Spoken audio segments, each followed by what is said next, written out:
Kajian Kitab.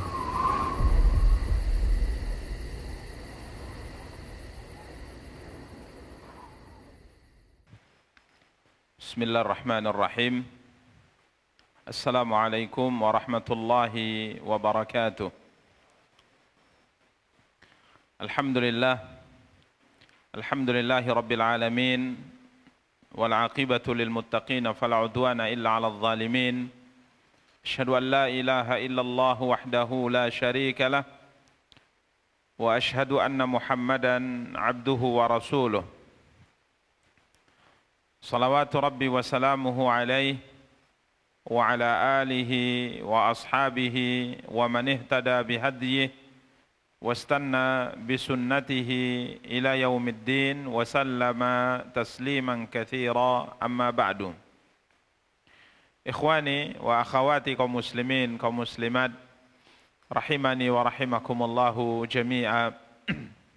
Alhamdulillah, puji dan syukur senantiasa kita ucapkan untuk Allah Subhanahu wa taala. Salawat beserta salam semoga senantiasa dilimpahkan oleh Allah untuk junjungan dan panutan kita Nabi Allah yang mulia Muhammad sallallahu alaihi wasallam.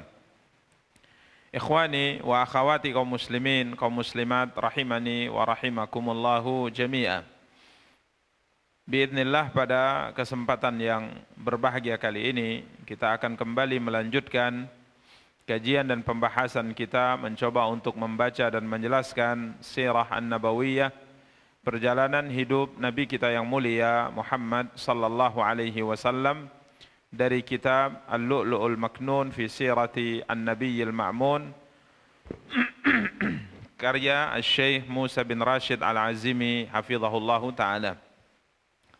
Para ikhwah dan akhwat yang dimuliakan dan dirahmati oleh Allah Subhanahu wa taala, pembahasan yang masih kita bahas pada pertemuan yang lalu berkaitan dengan Ghazwatu Tabuk, perang Tabuk yang terjadi pada bulan Rajab tahun 9 Hijriah.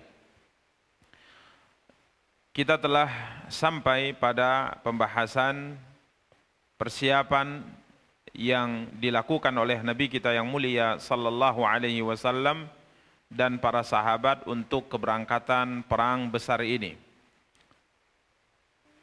di mana banyak sekali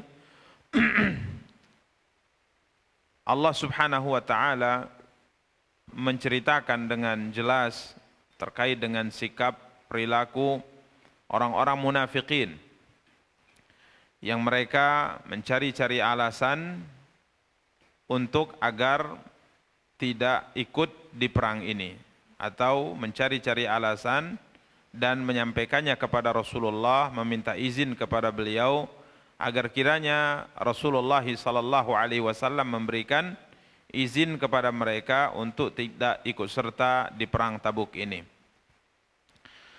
Bahkan bukan hanya sekedar mencari-cari alasan untuk diizinkan tidak ikut di perang Tabuk, mereka juga memprovokasi kaum muslimin, menakut-nakuti kaum muslimin agar mereka tidak berangkat di perang besar ini. Bahkan ada seseorang yang bernama Al-Jad bin Qais, seorang munafik, seseorang yang di Bai'atul Ridwan, di Sulhul Hudaybiyah, Nabi sallallahu alaihi wasallam secara khusus berkata tentangnya bahwa semua yang ada di sini akan diampuni dosanya oleh Allah Subhanahu wa taala kecuali seorang lelaki yang mengendarai atau yang menunggangi unta merah. Kiranya lelaki tersebut adalah seorang yang bernama Al-Jad bin Qais. Ia mengikrarkan syahadatnya di hadapan Rasulullah sallallahu alaihi wasallam secara zahir, akan tapi batinnya tetap berada di atas kekufuran. Nabi sallallahu alaihi wasallam bersabda kepadanya, mengajaknya untuk ikut serta di perang Tabuk. Ya Jad, hal lakal 'amu fi jiladi Banil Asfar. Nabi mengajaknya untuk ikut berperang, untuk ikut bertempur melawan Banil Asfar, yaitu orang-orang Romawi di perang Tabuk ini. Maka dia mencari alasan sembari berkata, "Ya Rasulullah, aw ta'dzan li wala taftinni." Beri aku izin untuk tidak ikut serta ya di perang ini dan jangan engkau jatuhkan aku ke dalam fitnah. Kemudian dia mengatakan apa sebabnya dia minta izin untuk tidak ikut serta di perang ini. Dia mengatakan bahwa tidak ada seorang laki-laki yang paling takjub, yang mudah terfitnah dengan kecantikan seorang wanita selain diriku. Dan ini kaumku, ya kabilahku sudah mengetahuinya. Karenanya saya khawatir ya Rasulullah, jika seandainya saya melihat wanita-wanita Romawi yang terkenal dengan kecantikannya, saya melihat mereka atau terlihat mereka, maka saya tidak bisa sabar sehingga saya bisa terjatuh ke dalam fitnah. Maka Rasulullah sallallahu alaihi wasallam berpaling darinya sembari mengatakan, "Qad adzintu laka." Saya telah memberimu izin untuk tidak ikut serta di perang ini. Para ikhwah dan akhwat yang dimuliakan dan dirahmati Allah, tentang apa yang dilakukan oleh Al-Jadd bin Qais ini, dan Nabi sallallahu alaihi wasallam tidak senang dengan jawabannya sehingga Nabi seakan-akan ya tidak lagi memperhatikannya sehingga beliau mengatakan, "Saya telah izinkan engkau tidak ikut serta di perang ini." Maka Allah Subhanahu wa taala menurunkan firman-Nya dalam surah At-Taubah ayat 49, "Wa minhum man yaqulu adzan li wa la taftinni ala fil fitnati saqatu wa inna jahannama la muhitatun bil kafirin." Dan di antara mereka, yakni orang-orang munafik, ada yang berkata kepadamu, "Izinkanlah aku dan jangan engkau jatuhkan aku ke dalam fitnah." Sesungguhnya mereka telah terjatuh ke dalam fitnah itu sendiri. Wa inna jahannama la muhitatun bil kafirin, dan sesungguhnya neraka jahanam akan mengelilingi orang-orang yang kafir. Para ikhwah dan akhwat yang dimuliakan dan dirahmati oleh Allah, ini di antara ya, yang telah kita bacakan pada pertemuan yang lalu, dan mayoritas ya bahkan seluruh dari orang-orang munafik melakukan hal yang sama. Ya, mereka mencari-cari alasan untuk bisa diizinkan oleh Rasulullah tidak ikut serta di perang yang besar ini, perang Tabuk. Kemudian poin yang terakhir juga yang telah kita bacakan pada pertemuan yang lalu, bahwa orang-orang musyrikin membangun sebuah masjid. Ya, membangun sebuah masjid, dan pembangunan ini selesai di saat Rasulullah sallallahu alaihi wasallam sedang sibuk-sibuknya bersama dengan para sahabat mempersiapkan pasukan besar di perang Tabuk ini. Kemudian tatkala mereka sudah selesai dalam membangun masjid, mereka meminta kepada Rasulullah sallallahu alaihi wasallam untuk datang melaksanakan salat pertama kali di masjid tersebut. Ya. Seperti apa namanya istilahnya kalau di zaman kita, peresmian ya. Seperti peresmian. Jadi mereka meminta Rasulullah sallallahu alaihi wasallam datang dan mengerjakan salat di masjid tersebut. Namun karena kesibukan beliau mempersiapkan pasukan yang cukup besar di perang Tabuk ini, maka beliau saat itu menolak untuk datang, dan beliau berjanji setelah nanti pulang dari Tabuk, nanti beliau akan mengerjakan salat di masjid tersebut. Para ikhwah dan akhwat yang dimuliakan dan dirahmati oleh Allah Subhanahu wa taala, masjid ini dibangun oleh mereka tujuannya bukan untuk niat yang baik. Mereka membangunnya untuk agar bisa tatkala hendak membuat makar terhadap Islam dan kaum muslimin, mereka bisa rapatkan, musyawarahkan di masjid tersebut. Lagi pula masjid ini yang memerintahkan untuk membangunnya adalah Abu Amir Al-Fasiq. Ini nama yang pernah kita singgung di perang Uhud ya. Nama yang pernah kita singgung di perang Uhud, dan Abu Amir Al-Fasiq ini adalah ayah dari sahabat yang tatkala gugur di medan perang Uhud, ia dimandikan oleh para malaikat, bernama Hanzalah ibnu Abi Amir. Hanzalah ibnu Abi Amir yang diberi gelar dengan Ghasilul Malaika, sahabat yang dimandikan oleh para malaikat. Ini sahabat yang tatkala bertempur di perang Uhud, ia gugur dalam kondisi belum bersuci dari janabah. Ya, maka disebutkan ya sebagaimana yang pernah kita bacakan pada pertemuan-pertemuan sebelumnya, para sahabat mencarinya dan mereka mendapatinya berada di gundukan tanah Kemudian mereka mendapati di situ ada bekas air yang mengalir. Ya, ada bekas air yang mengalir. Maka hal itu ditanyakan kepada Rasulullah sallallahu alaihi wasallam, maka Nabi mengatakan, coba tanyakan kepada istrinya apa yang terjadi. Maka sang istri mengatakan ia berangkat sedangkan ia belum mandi janabah. Ia berangkat sedangkan ia belum mandi janabah. Maka Nabi sallallahu alaihi wasallam sampaikan bahwa malaikat telah memandikannya, sehingga Hanzalah ini diberi gelar dalam sejarah dengan ghasil al-malaikah, seorang sahabat yang dimandikan oleh siapa? Para malaikat. Dan beliau ini adalah anaknya Abu Amir Al-Fasik yang pindah dari kota Madinah setelah kedatangan Rasulullah karena kebenciannya, padahal ia adalah tokoh di kota Madinah. Karena kebenciannya kepada Rasulullah, maka ia pindah ke kota Mekah, ya, bergabung dengan orang-orang kafir di kota Mekah melawan Nabi kita yang mulia sallallahu alaihi wa alihi wasallam. Setelah Mekah ditaklukkan oleh Nabi sallallahu alaihi wasallam, ia juga berpindah ke tempat-tempat yang lain dan ia perintahkan kepada teman-temannya dari kalangan munafik di kota Madinah untuk membangun tempat, ya, masjid, ya, supaya tidak diketahui, supaya tidak dicurigai, di mana di masjid ini nanti akan kita lakukan rapat-rapat rahasia untuk menimpakan, ya, keburukan dan makar kepada Rasulullah, Islam dan kaum muslimin. Para ikhwah dan akhwat yang dimuliakan dan dirahmati Allah, Nabi SAW tidak bersedia karena beliau sedang sibuk mempersiapkan keberangkatan pasukan besar. Namun beliau berjanji sepulangnya nanti dari Tabuk beliau akan datang mengunjungi masjid tersebut dan beliau akan sholat di masjid tersebut. Kiranya Allah Subhanahu wa taala menurunkan, ya, dalam Al-Qur'an berkaitan dengan masjid ini yang akhirnya dalam sejarah dinamakan dengan Masjid Dirar, ya, dinamakan dengan Masjid Dirar karena Allah Subhanahu wa taala yang memberi nama masjid ini dengan Masjid Dirar. Allah Subhanahu wa taala berfirman, yang bisa dilihat dalam surah At-Taubah 107 dan 108. Allah berfirman, walladzina ittakhadhu masjidan diraran wa kufra wa tafriqan bainal mu'minin wa irsadan liman haraballaha wa rasulahu min qablu wa la yahlifunna in aradna illa al-husna wallahu yashhadu innahum lakadzibun. Ya, jadi Allah Subhanahu wa taala jelaskan apa maksud tujuan mereka membangun masjid tersebut yang Allah namakan dengan Masjid Dirar. Ya, masjid yang tujuannya adalah untuk menimpakan atau menimbulkan kemudaratan terhadap Islam dan kaum muslimin. Kemudian Allah melarang Rasulullah sallallahu alaihi wasallam mengerjakan salat di masjid tersebut. Allah berfirman, la takum fihi abada. Ya, ini larangan Allah kepada Nabi yang tadinya berniat sepulangnya dari Tabuk untuk mengerjakan salat di masjid ini. Allah berfirman, la takum fihi abada. Jangan engkau melaksanakan salat dalam masjid itu untuk selama-lamanya. Kemudian Allah Subhanahu wa taala berfirman, la masjidun ussisa 'ala taqwa min awwal yaumin ahaqqu an taquma fihi rijalun yuhibbuna ayyatatahharu wallahu yuhibbul mutahhirin.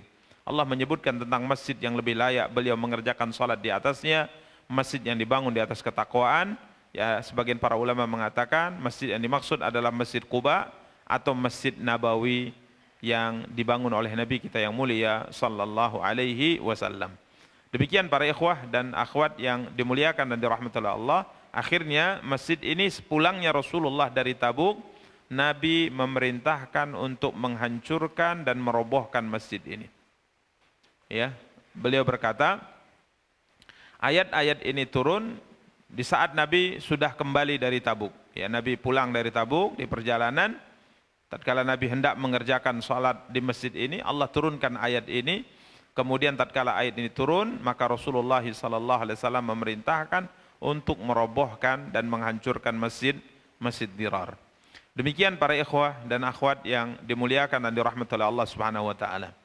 Kemudian beliau menyebutkan di samping banyaknya orang-orang munafik yang mencari-cari alasan untuk tidak ikut di perang Tabuk, ada sebahagian sahabat yang jujur, sebagian sahabat yang bukan termasuk, ya, pasti bukan termasuk orang-orang munafik, mereka juga melakukan hal yang sama seperti yang dilakukan oleh orang-orang munafik.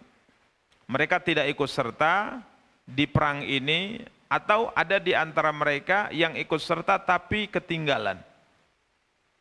Ya, Disebutkan di sini pertama di antara mereka adalah Ka'ab bin Malik, Murarah bin Ar-Rabi, Hilal bin Umayyah. Hilal ibnu Umayyah. Ini 3 sahabat yang nanti ada cerita khusus tentang mereka terkait dengan taubat mereka, penyesalan mereka karena tidak ikut serta di perang Tabuk, yang diceritakan oleh Ka'ab bin Malik radhiyallahu taala anhum. Ini sahabat-sahabat terkemuka ya, seperti Ka'ab bin Malik, Murarah bin Rabi, Hilal bin Umayyah. 2 orang ini, yakni Murarah dan Hilal, adalah 2 sahabat Badri yang ikut serta di perang Badar. Ya, yang ikut serta di perang Badar. Adapun Ka'ab bin Malik tidak ikut serta perang Badar, akan tapi dia termasuk di antara tokoh sahabat Ansar yang terkenal. Ya, dia adalah ahli syair yang namanya juga tersohor ya, terkenal di Jazirah Arab. Kemudian ada Abu Khaythamah. Abu Khaythamah, sebagian ahli sejarah menamakannya atau menyebut namanya adalah Abdullah bin Khaythamah, atau ada juga yang menyebutkan dengan nama yang lain ya. Terkenal dengan kunyahnya, ya, terkenal dengan kunyahnya. Ada yang mengatakan namanya Qais, ada yang mengatakan namanya Abdullah. Ini Abu Khaythamah, dan beliau terlambat ya, disebutkan dalam sejarah. Nanti ada cerita secara khusus bagaimana keterlambatan beliau. Kurang lebih 10 hari ya, 10 hari terlambat. Setelah 10 hari pasukan Rasulullah SAW bergerak menuju Tabuk, baru akhirnya beliau menyusul ya, baru akhirnya beliau menyusul. Kemudian ada Abu Lubabah, ini juga sahabat terkenal ya, dalam perang Khandaq atau perang Bani Quraidah. Kita telah pernah jelaskan ya, bahwa beliau adalah seorang yang akhirnya mengikat dirinya di tiang masjid, karena tatkala Rasulullah SAW mengirimnya untuk bernegosiasi atau menyampaikan dan mendengar apa yang diucapkan oleh Bani Quraidah, maka beliau berangkat. Maka tatkala Abu Lubabah masuk ke perkampungan mereka, maka wanita-wanita Bani Quraidah semuanya menangis, karena Abu Lubabah dan kabilahnya punya hubungan dekat dengan Bani Quraidah. Sampai akhirnya ia pun merasa kasihan dengan mereka ya, karena anak-anak pada menangis, wanita pada menangis karena kalah perang. Dan waktu itu pilihannya hanya tunduk kepada keputusan Rasulullah atau tetap melawan. Kalau melawan tidak memungkinkan lagi, maka tidak ada pilihan bagi mereka kecuali tunduk ya kepada pilihan Rasulullah sallallahu alaihi wasallam. Maka tatkala mereka mengatakan, Abu Lubabah, beri kami masukan, apa yang seharusnya kami lakukan? Apakah kami harus tunduk kepada keputusan Muhammad? Maka Abu Lubabah mengatakan, memang tidak ada yang lain, tapi jika seandainya kalian tunduk kepada keputusan Muhammad, maka pasti kalian akan diperlakukan seperti ini. Kemudian beliau mengisyaratkan jarinya ke leher. Maksudnya apa? Kalian akan dihukum mati semuanya. Ini yang disampaikan Abu Lubabah. Kemudian beliau sadar bahwa ini adalah pengkhianatan, ya, pengkhianatan terhadap Allah dan Rasulnya. Maka dia kembali, ya, dia tidak setelah mengucapkan itu dia balik ke Madinah dan tidak menemui Rasulullah, tapi mengikat tubuhnya ya di tiang Masjid Nabawi. Kemudian dia mengatakan, saya tidak akan melepaskan ikatan ini dan siapapun tidak boleh ada yang melepasnya kecuali Rasulullah sallallahu alaihi wasallam. Jadi ini juga sahabat terkemuka yang di saat terjadi perang Tabuk mereka memiliki cerita khusus. Kemudian beliau mengatakan bahwa semua mereka ini adalah disebutkan nafar sidqin la yuttahamuna fi islamihim. Mereka adalah orang-orang yang jujur. Orang-orang yang jujur dan tidak pernah tertuduh di dalam keislaman mereka. Artinya orang-orang yang memiliki keimanan yang benar, memiliki keislaman yang kuat. Adapun selain mereka, ya, adapun selain mereka yang sebagaimana kita ceritakan adalah orang-orang munafik atau orang-orang yang memang punya udzur, ya, seperti sakit atau cacat, anak-anak atau wanita, atau orang-orang yang memang diizinkan Rasulullah secara khusus diberikan tugas untuk tetap berada di Madinah, seperti Ali bin Abi Thalib dan juga Sibak bin Urfutah. Ini orang-orang yang memang Nabi pesankan untuk tetap tinggal di Madinah. Ali bin Abi Thalib ditugaskan untuk melaksanakan, menggantikan tugas Rasulullah SAW berkaitan dengan mengurusi rumah tangga beliau atau keluarga beliau yang tinggal di Madinah. Sedangkan Sibak bin Urfutah Al-Ghifari radhiyallahu ta'ala anhu ditugaskan untuk menjadi pengganti wakil Rasulullah tatkala Nabi melakukan perjalanan di perang Tabuk ini. Demikian para ikhwah dan akhwat yang dimuliakan dan dirahmati oleh Allah Subhanahu wa taala. Di antara mereka yang tidak ikut adalah Ali bin Abi Thalib sebagaimana kita sebutkan tadi, ya, beliau adalah orang yang Nabi secara khusus memintanya untuk tetap tinggal di kota Madinah, menggantikan Rasulullah sallallahu alaihi wasallam untuk mengurusi keluarga besar beliau. Ali waktu itu berkata kepada Rasulullah tatkala diberi tugas secara khusus tersebut, "Atukhallifuni fis sibyani wan nisa?" Ya Rasulullah, apakah engkau tinggalkan aku bersama dengan anak-anak dan wanita? Ya, Ali bin Abi Thalib kita tahu siapa beliau. Ya, yang tidak pernah absen dalam semua pertempuran yang dilakukan oleh Rasulullah SAW. Ali bin Abi Thalib seorang penunggang kuda terkenal dari Bani Hashim. Ya, seorang pejuang hebat, seorang pemberani, ya, tidak asing bagi kita bagaimana kehebatan Ali bin Abi Thalib radhiyallahu taala anhu. Karenanya tatkala Rasulullah sallallahu alaihi wasallam memerintahkannya untuk tetap tinggal di kota Madinah di perang besar ini, beliau sempat berkata kepada Rasulullah, "Apakah engkau tinggalkan aku bersama dengan anak-anak dan para wanita?" Maka Rasulullah kala itu menenangkannya sembari berkata, "Ama tarda an takuna minni bimanzilati Haruna min Musa?" Apakah engkau tidak puas wahai Ali tatkala kedudukanmu di sisiku sama seperti kedudukan Harun di sisi Musa? Hanya saja illa annahu la nabiyya ba'di. Hanya saja perbedaannya tidak ada nabi setelahku. Ya, maklum dalam Al-Qur'an tatkala Allah Subhanahu wa taala perintahkan Nabi Musa untuk menerima kitab Taurat, ya, menerima kitab Taurat dari Allah Subhanahu wa taala, maka Nabi Musa alaihi salam berangkat ke pegunungan At-Tur untuk menerima kitab Taurat tersebut. Dan kala itu Allah Subhanahu wa taala menyampaikan bahwa waktu kepergian beliau berapa? 40 hari 40 malam. Dan dalam kepergian selama 40 hari 40 malam ini Nabi Musa alaihi salam mengamanahkan, ya, Bani Israel kepada Nabi Harun. Ya, kepada Nabi Harun.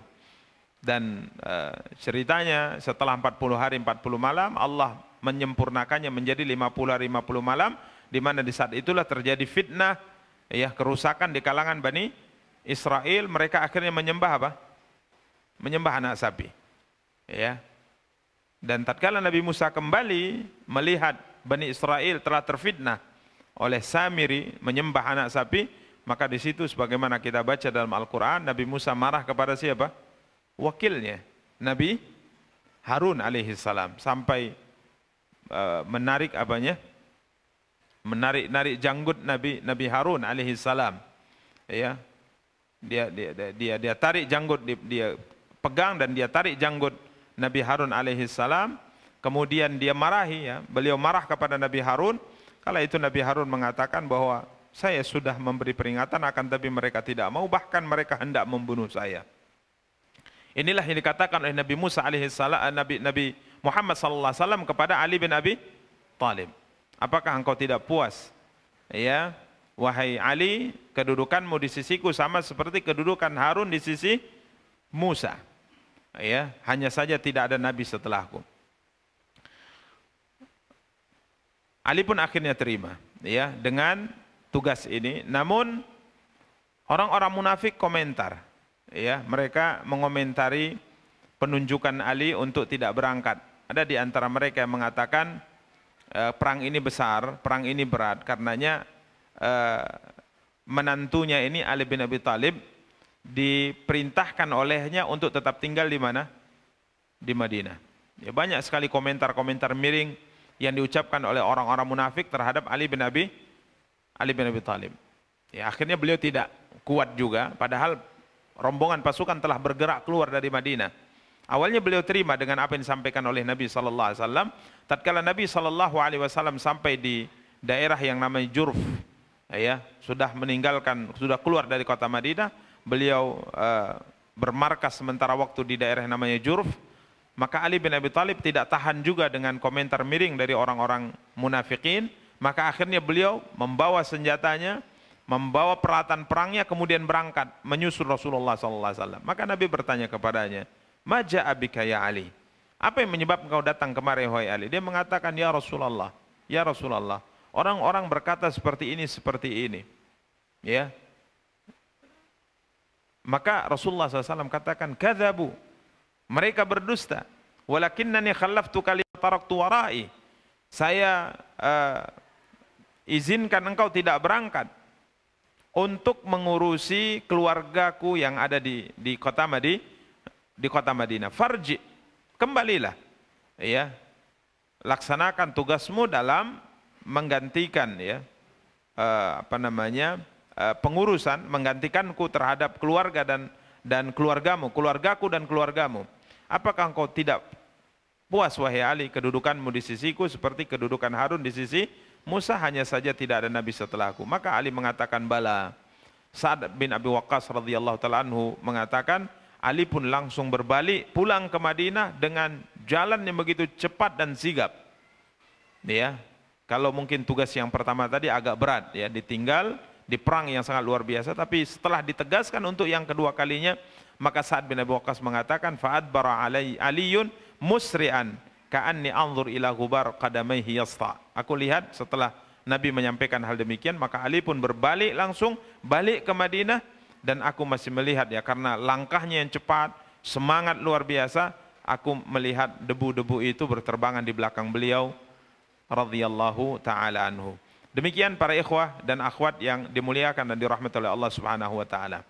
Nabi melanjutkan perjalanan, sampailah beliau di Thaniyatul Wada. Di sini disebutkan juga bahwa Abdullah bin Ubay bin Salul yang tidak punya alasan untuk tidak ikut, akhirnya ia bersama dengan orang-orang munafik yang tadinya sama-sama keluar dari Madinah, namun sampai di Thaniyatul Wada mereka pun meninggalkan rombongan siapa? Rasulullah sallallahu alaihi wasallam. Sembari mengatakan bahwa apa yang dilakukan oleh Rasulullah sallallahu alaihi wasallam dengan kondisi kita yang seperti ini, jarak yang begitu jauh, ya, kendaraan yang tidak memadai, perbekalan yang tidak mencukupi, lagi pula lawannya adalah kekaisaran Romawi, ini merupakan permainan katanya. Ini kalau bahasa kita mungkin hanya seperti orang berjudi saja. Wallahi demi Allah sudah terbayang, ya, di diriku bagaimana pasukan kita ini kalaupun memaksakan diri berangkat akan terikat atau akan tertawan dan diikat dengan menggunakan tali-tali oleh pasukan Romawi. Akhirnya dia pun bersama dengan orang-orang munafik memisahkan diri dari rombongan Rasulullah dan kembali ke kota Madinah. Di Saniyatul Wada ini Nabi sallallahu alaihi wasallam membagikan panji-panji perang. Panji perang utama dipegang oleh Abu Bakar radhiyallahu taala anhu. Ini para ulama sejarah mengatakan, sebagaimana disebutkan oleh beliau di sini, mengisyaratkan bahwa orang yang akan memimpin kaum muslimin setelah beliau meninggal adalah siapa? Abu Bakar. Karena ini adalah perang terakhir Rasulullah. Ya, ini adalah perang terakhir yang dilakukan oleh Rasulullah.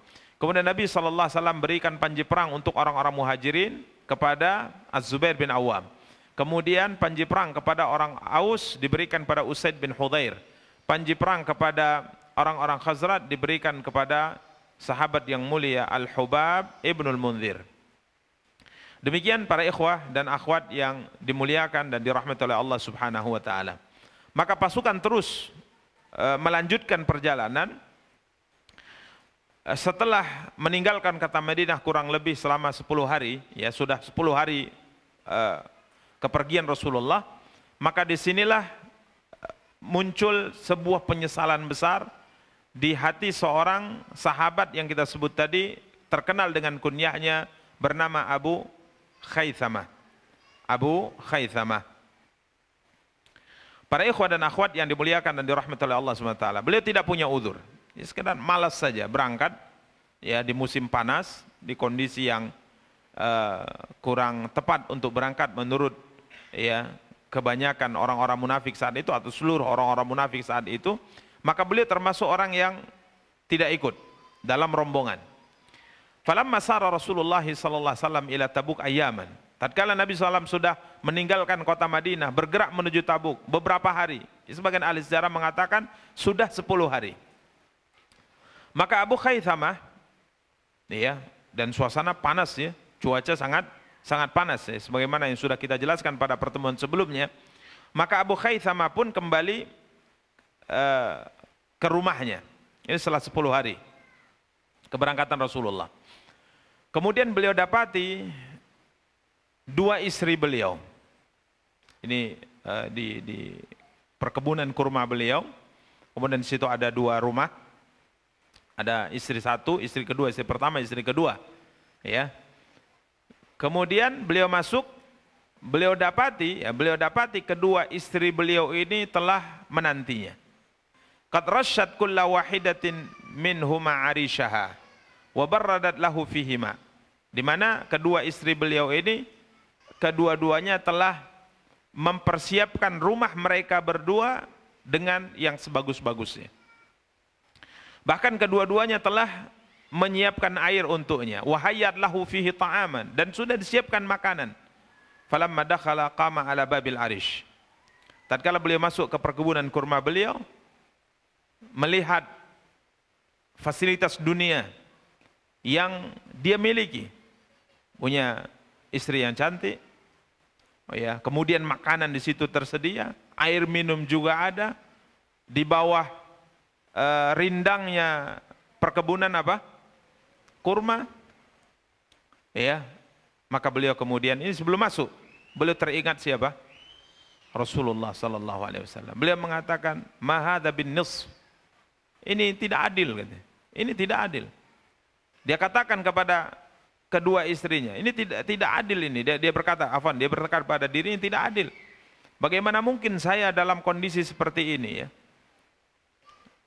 Air ada, teduh di bawah rindangnya pohon kurma, di sisi istri yang cantik, makanan yang tersedia. Sedangkan Rasulullah saat ini sudah 10 hari beliau bergerak meninggalkan kota Madinah. Saat ini berada di tengah padang pasir, di bawah panasnya matahari.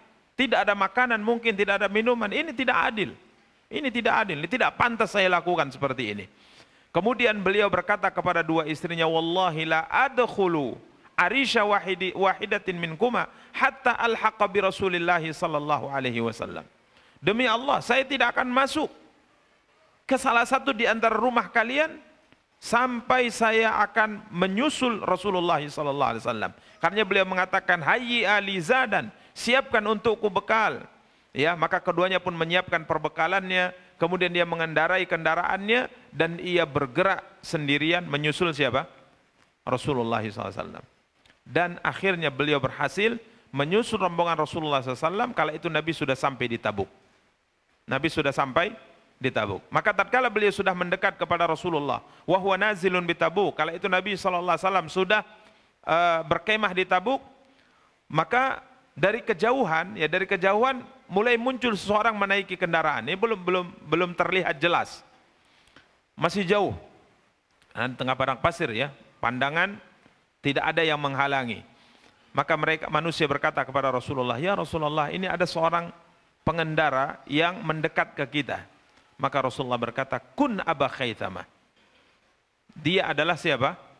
Abu Khaythama. Maka orang pun menunggu. Tatkala sudah dekat, maka akhirnya mengatakan, "Iya ya Rasulullah, demi Allah, dia adalah Abu Khaythama." Kemudian ia pun turun dari kendaraannya dan mengucapkan salam kepada Rasulullah dan menangis radhiyallahu taala anhu. Maka Rasulullah SAW mengatakan, "Aula laka ya Aba Khaythama, aula laka ya Aba Khaythama." Ini aula laka adalah ucapan sebenarnya, ucapan apa ini? Kecelakaan ya. Ada dalam Al-Quran ya. Apa? Surat apa? Mudaththir atau Al-Insan ya? Al-Mudaththir mungkin ya. Aula laka fa'aula, thumma aula laka fa'aula. Al-Qiyamah ya. Surat Al-Qiyamah. Aula laka fa'aula, thumma aula laka fa'aula. Ya, artinya kecelakaan. Ya, seakan-akan Nabi SAW menegurnya dengan keras, Orang seperti engkau, wahai Abu Khaythama, seakan-akan itu dikatakan oleh Rasulullah. Engkau punya kelebihan harta, ya, hartamu banyak, kendaraanmu ada, untuk bekal tidak sulit, ya, dan engkau sehat walafiat. Ya, orang sepertimu tidak pantas untuk melakukan hal yang seperti ini. Maka Nabi SAW seakan-akan mengatakan, Aula laka ya Aba Khaythama, Aula laka ya Aba Khaythama. Ya, Nabi menyalahkannya, Nabi menegurnya dengan keras. Maka Abu Khaythama berkata, ya Rasulullah, hampir saja saya binasa dengan tidak ikut sertanya saya dalam rombongan perang ini ya Rasulullah. Bahkan tazayyanat lihat dunia.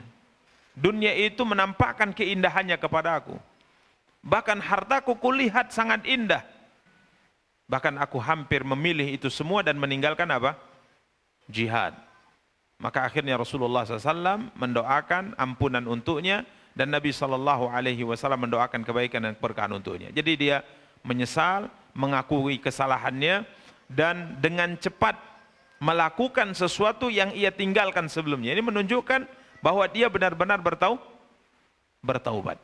Ya, dia benar-benar bertaubat sehingga akhirnya Nabi kita yang mulia sallallahu alaihi wasallam memohonkan ampunan untuknya atas kesalahannya karena terlambat dalam memenuhi panggilan Allah dan Rasulnya dalam jihad. Dan Nabi sallallahu alaihi wasallam juga mendoakan kebaikan dan keberkahan untuknya. Demikian para ikhwah dan akhwat yang dimuliakan dan dirahmati oleh Allah Subhanahu wa taala. Kemudian ada kisah Abu Dzar Al-Ghifari, Jundub bin Junadah. Abu Dzar Al-Ghifari, sahabat terkenal ya, Abu Dzar Al-Ghifari. Salah satu di antara alim ulama di kalangan para sahabat Nabi kita yang mulia sallallahu alaihi wasallam, akan tapi sahabat yang Nabi kita yang mulia memberikan pesan kepadanya untuk jangan menjadi pemimpin. Ini Abu Dzar Al-Ghifari. Ya, kita pernah baca ya pada pertemuan sebelumnya, ada tokoh-tokoh sahabat yang baru masuk Islam sudah diangkat oleh Nabi menjadi pemimpin. Seperti Khalid bin Walid. Tidak lama setelah beliau masuk Islam, karirnya dalam mungkin bahasa kita sekarang, jabatan itu luar biasa. Ya, begitu juga Amr bin As ya. Belum lama masuk Islam, mungkin bahasa kita sekarang karirnya itu meningkat luar biasa. Beberapa kali ditunjuk oleh Nabi sebagai komandan dalam satuan pasukan perang. Sedangkan Abu Dzar Al-Ghifari kita tahu dan pernah kita bacakan pada pertemuan sebelumnya, bahkan di awal-awal fase Mekkah, beliau termasuk sahabat yang masuk Islam di fase Mekkah. Ya. Bahkan setelah dia masuk Islam, dia dengan berani mengumumkan keislamannya di hadapan orang-orang kafir Quraisy sehingga akhirnya beliau dikeroyok. Sampai ada seorang datang menyelamatkan beliau, kemudian mengatakan, tahukah kalian siapa yang kalian siksa ini? Siapa yang kalian keroyok ini? Orang-orang mengatakan, siapa? Ini Abu Dzar, tokoh besar dari kabilah Ghifar. Jalur perdagangan kita ke Syam ini harus melewati perkampungan mereka. Kalau kalian lukai dia atau kalian bunuh dia, maka perjalanan dagang kita ke Syam tidak akan aman. Akhirnya mereka pun meninggalkan. Jadi intinya Abu Dzar ini termasuk tokoh sahabat yang masuk Islam di awal-awal masa Islam. Namun dari sisi jabatan, beliau tidak pernah sama sekali diberikan oleh Nabi jabatan apapun. Sampai pernah beliau meminta kepada Rasulullah. Dia minta secara khusus, ya Nabi, istamil nih, tunjuk saya sebagai seorang pemimpin. Maka Nabi menepuk dadanya, menepuk pundaknya. Nabi tepuk pundaknya. Kemudian Nabi SAW katakan, wahai Abu Dzar, sesungguhnya jabatan ini adalah amanah. Jabatan ini adalah amanah. Dan kalau seandainya seorang diberi amanah tidak menjalankannya dengan baik, maka akan menjadi penyesalan untuknya pada hari kiamat. Bahkan Nabi berpesan secara khusus kepadanya, wahai Abu Dzar, saya sangat mencintaimu. Karena saya berpesan kepadamu, jangan pernah engkau menjadi pemimpin sekalipun untuk 2 orang. Sekalipun untuk 2 orang. Ya, sehingga dalam catatan sejarah, beliau tidak pernah ya ditunjuk oleh Nabi sebagai seorang pemimpin. Karena sebagian para ulama mengatakan bahwa pemimpin itu adalah sebuah sifat jiwa bawaan lahir. Artinya ada orang yang memang punya karakter sebagai lahir, memiliki karakter sebagai seorang apa? Pemimpin. Ada yang memang lahir tidak membawa karakter sebagai seorang pemimpin. Karena kalau orang-orang Arab dahulu selalu kadang-kadang melihat anak-anak ya. Dan mereka selalu punya firasat dari pergerakan anak-anak. Sehingga kadang-kadang ada di antara mereka mengatakan, kok seperti dukun kamu? Dia mengatakan tidak, saya hanya lihat. Ya, makanya tatkala ada seorang yang anak yang tatkala bermain dengan teman-temannya, kemudian dia mengatakan, ayo ikut saya semua. Ikut saya, ikuti arahan saya. Ini ada anak-anak bermain seperti itu, maka dia mengatakan suatu hari dia akan menjadi seorang pemimpin. Karena karakternya memang dia lahir sebagai seorang yang punya apa? Jiwa apa? Kepemimpinan. Tapi kalau ada anak yang kalau bermain dia dengan teman-teman dia mengatakan gimana? Dah saya ikut sajalah gitu. Saya ikut saja. Udah aku ikut aja lah. Apa ini berarti punya karakter bukan jadi pemimpin. Dan ini tidak bisa dipaksakan. Dan itu yang dilihat oleh Nabi SAW di kalangan para sahabat-sahabat beliau. Bukan mesti orang yang lebih dulu masuk Islam, lebih sepuh, kemudian harus menjadi orang nomor wahid. Enggak mesti. Tidak mesti seperti itu.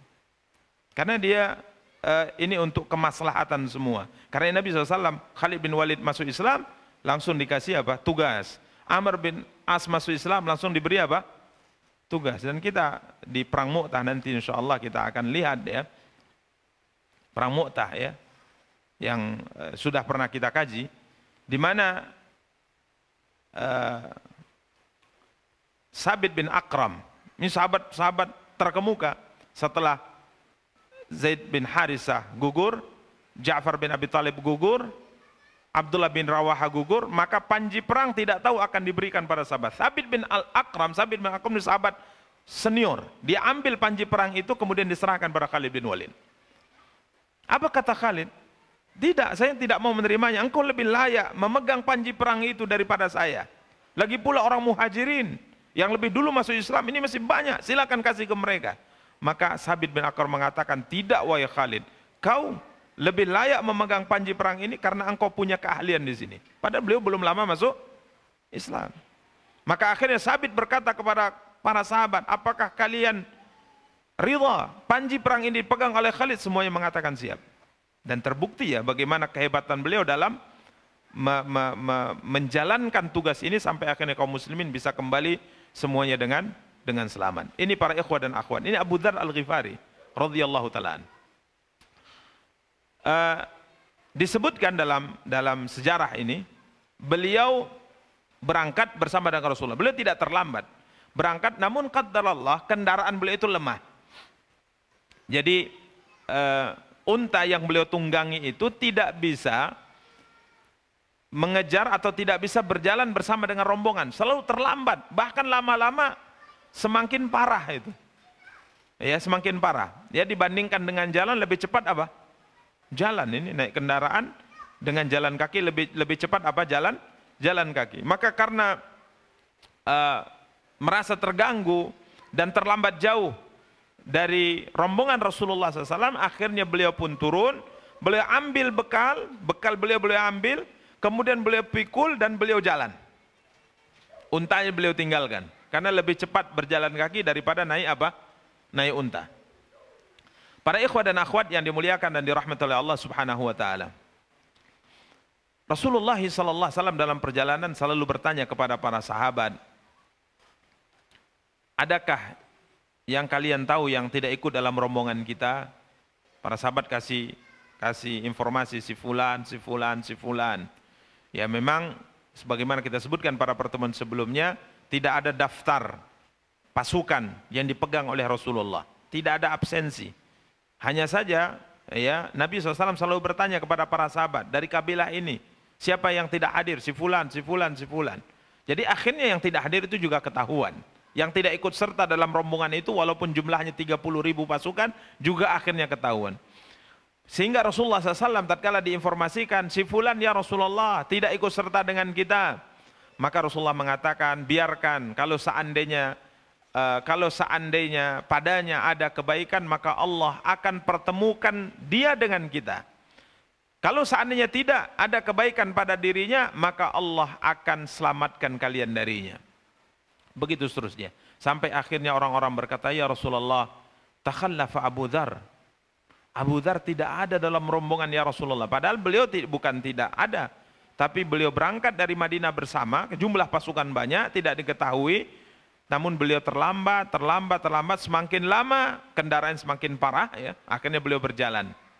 Dan beliau menyusul Rasulullah SAW. Nabi berkata, biarkan, kalau seandainya dia ada kebaikan, maka pasti dia akan dipertemukan Allah dengan kita. Tapi kalau tidak ada kebaikan, maka Allah telah selamatkan dia dari kalian.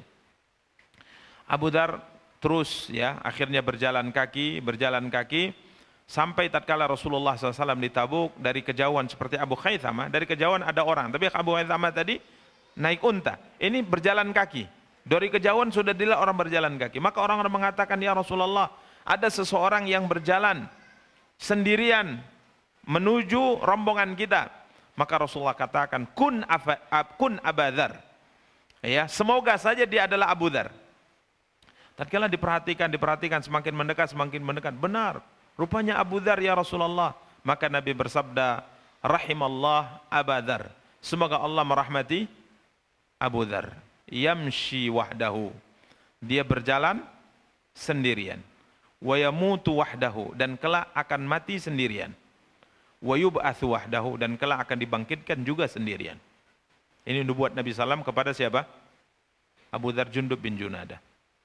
Para ikhwah, nubuat ini terbukti karena beliau tidak berbicara dengan hawa nafsunya. Beliau menyampaikan apa yang beliau sampaikan pada para sahabat sesuai dengan wahyu yang Allah sampaikan kepada beliau. Akhirnya pada kekhalifan Utsman bin Affan radhiyallahu taala anhu, Abu Dzar termasuk sahabat yang jauh dari kemewahan dunia. Bahkan beliau berpendapat, sahabat Abu Dzar berpendapat bahwa setiap harta yang kita punya, setiap harta yang dimiliki oleh seorang hamba, kalau sudah menutupi hajat kebutuhan pokok dari makanan, minuman, pakaian, tempat tinggal, itu sudah terpenuhi, maka sisa dari harta yang dimiliki oleh seorang muslim wajib disedekahkan. Ini pendapatnya siapa? Abu Dzar Al-Ghifari. Dan kita tahu setelah wafatnya Rasulullah SAW, naik Abu Bakar, kemudian Umar bin Khattab, kondisi ekonomi kaum muslimin semakin apa? Semakin baik. Apalagi di zaman Utsman bin Affan radhiyallahu taala an, kondisi ekonomi kaum muslimin berada di puncaknya. Sehingga para sahabat, para tabi'in di antara Imam Hasan Al-Basri mengatakan, sungguh mereka membunuh Utsman radhiyallahu taala anhu bukan karena dunia sebenarnya, karena tatkala mereka membunuh Utsman, tidak ada seorang pun masyarakat yang hidup di zaman itu kecuali semua kebutuhannya telah terpenuhi dengan baik. Nanti ada hal yang lain yang menyebabkan mereka akhirnya membunuh siapa? Utsman bin Affan radhiyallahu taala. Jadi pada masa Utsman, ekonomi Islam semakin luar biasa. Perkembangan ekonomi semakin maju pesat. Harta itu berlimpah di tangan kaum muslimin. Sedangkan Abu Dzar berpendapat, ya, beliau berpendapat bahwa yang boleh kita miliki hanya untuk kebutuhan pokok saja. Makan, minum, tempat tinggal. Sisanya harus disedekahkan. Bahkan beliau berpendapat ancaman Allah Subhanahu wa taala dalam Al-Qur'an, "Walladzina yaknizuna adh-dhahaba wal fiddata wa la yunfiquna fi sabilillah fabashshirhum bi'adzabin alim." Orang-orang yang menyimpan harta mereka dan tidak menginfakkannya di jalan Allah, maka beri kabar gembira untuk mereka azab yang pedih. Di mana harta ini kelak akan dijadikan oleh Allah sebagai alat untuk menyiksa mereka di neraka jahanam. Maka Abu Dzar kala itu berpendapat tidak boleh ada yang disimpan. Bahasa kita sekarang, tidak boleh ada tabungan. Tidak boleh ada uang yang disimpan di rumah. Tidak boleh ada aset. Gunakan harta itu untuk makan dan minum dan keperluan pokok. Setelah itu semuanya harus diinfakkan. Kalau tidak diinfakkan, maka akan menjadi sarana yang menyebabkan seorang disiksa dengannya pada akhirat nanti, pada kehidupan akhirat nanti. Ini pendapat siapa? Abu Dzar. Dan beliau lantang menyampaikan ini. lantang menyampaikan ini. Sehingga akhirnya terjadi beberapa permasalahan ya, antara beliau dengan beberapa sahabat ya terkait dengan perbedaan pendapat ini, sampai akhirnya beliau pun menjauhi kerumunan orang, kerumunan masyarakat, tinggal di pedalaman yang namanya Rabadah. Di pedalaman yang namanya apa? Rabadah. Ya ini beliau sebutkan ini sebuah perkampungan jauh dari keramaian yang berjarak kurang lebih 3 marhalah dari kota Madinah. Ini kampung ya, Badiah. Ya, kampung pedalaman. Dia tinggal di situ bersama dengan istrinya dan budak sahayanya. Hanya bertiga saja. Ya. Kemudian para ikhwah dan akhwat yang dimuliakan dan dirahmati Allah Subhanahu wa taala, ini nubuat Nabi sallallahu alaihi wasallam, nubuat Nabi sallallahu alaihi wasallam. Tatkala beliau sakit parah di akhir hayatnya, maka sang istri menangis. Sudah terlihat tanda-tanda kematian, maka sang istri menangis. Maka Abu Dzar kala itu berkata kepada istrinya, apa yang menyebabkan kau menangis? Dia mengatakan, bagaimana saya tidak menangis wahai suamiku? Anta tamutu bi falatin minal ard. Engkau jika mati nanti ini, engkau mati di tempat yang tidak ada siapapun di sini. Tentunya kalau engkau meninggal di sini, apa yang bisa saya lakukan? Saya tidak akan bisa menguburkan engkau. Lagi pula engkau tidak punya kain kafan. Kita tidak punya kain kafan untuk menutupi jasadmu nanti tatkala engkau meninggal. Ini subhanallah. Abu Dzar al-Ghifari radhiyallahu taala, Jundub bin Junadah. Jadi kalau engkau meninggal nanti saya tidak akan bisa menguburkan engkau. Saya wanita. Lagi pula kita tidak punya kain kafan. Maka Abu Dzar kala itu berkata, la tabki wa abshiri, jangan kau menangis, bergembiralah karena sungguhnya aku telah mendengar Rasulullah sallallahu alaihi wasallam bersabda, sungguh akan wafat seorang di kalangan kalian. Waktu itu kami sedang berkumpul bersama dengan Rasulullah. Nabi kala itu bersabda kepada kami, akan meninggal salah seorang di antara kalian di tempat yang jauh dari keramaian manusia. Dan dia kematiannya akan disaksikan oleh sekelompok orang dari kalangan orang-orang yang beriman. Kemudian Abu Dzar mengatakan, semua temanku yang duduk di tempat itu satu persatu sudah meninggal, semuanya tinggal aku. Sayalah satu-satunya orang yang masih hidup. Dan Nabi mengatakan bahwa jenazah orang terakhir yang akan meninggal, maksudnya aku, ini akan disolati dan disaksikan oleh sekelompok kaum mukminin. Karenanya kata Abu Dzar, kalau saya sudah meninggal nanti, ya, iksilani wa kaffinani summa da'ani ala qari'atit tariq. Ya, dalam sebagian riwayat beliau perintahkan ya untuk diperlakukan pada dirinya seperti yang diperlakukan oleh kaum muslimin tatkala ada saudaranya yang apa?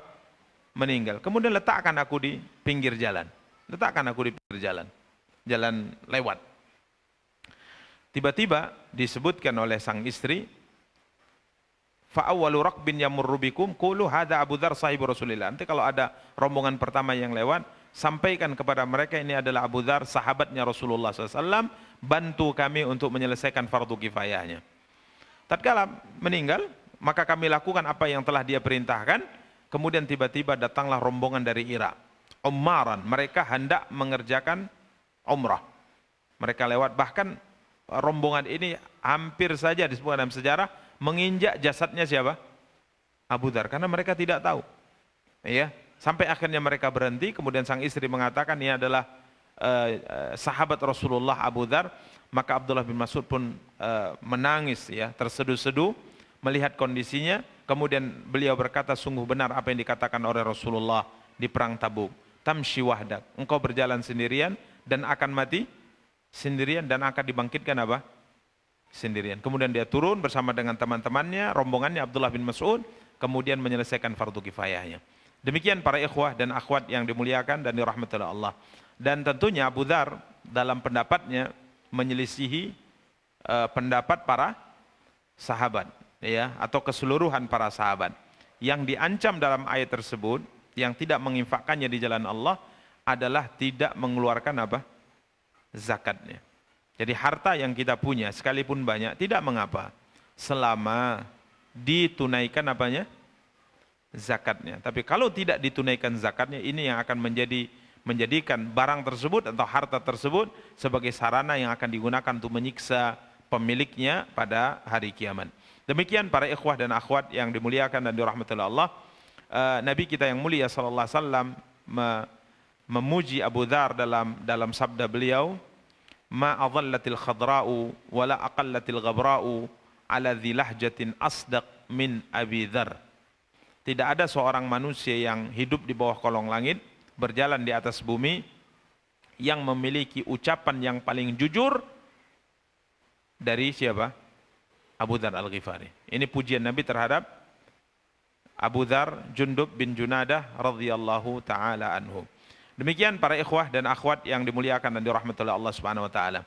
Kemudian dalam perang Tabuk ini Nabi sallallahu alaihi wasallam melewati kota Hijr.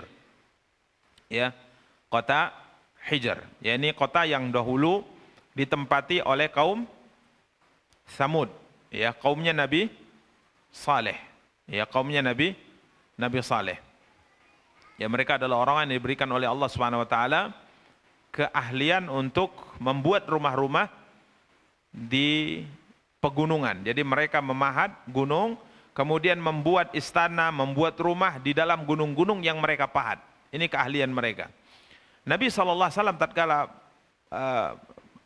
bergerak menuju Tabuk, berangkat ke Tabuk, Nabi melewati kota kaum Tsamud ini.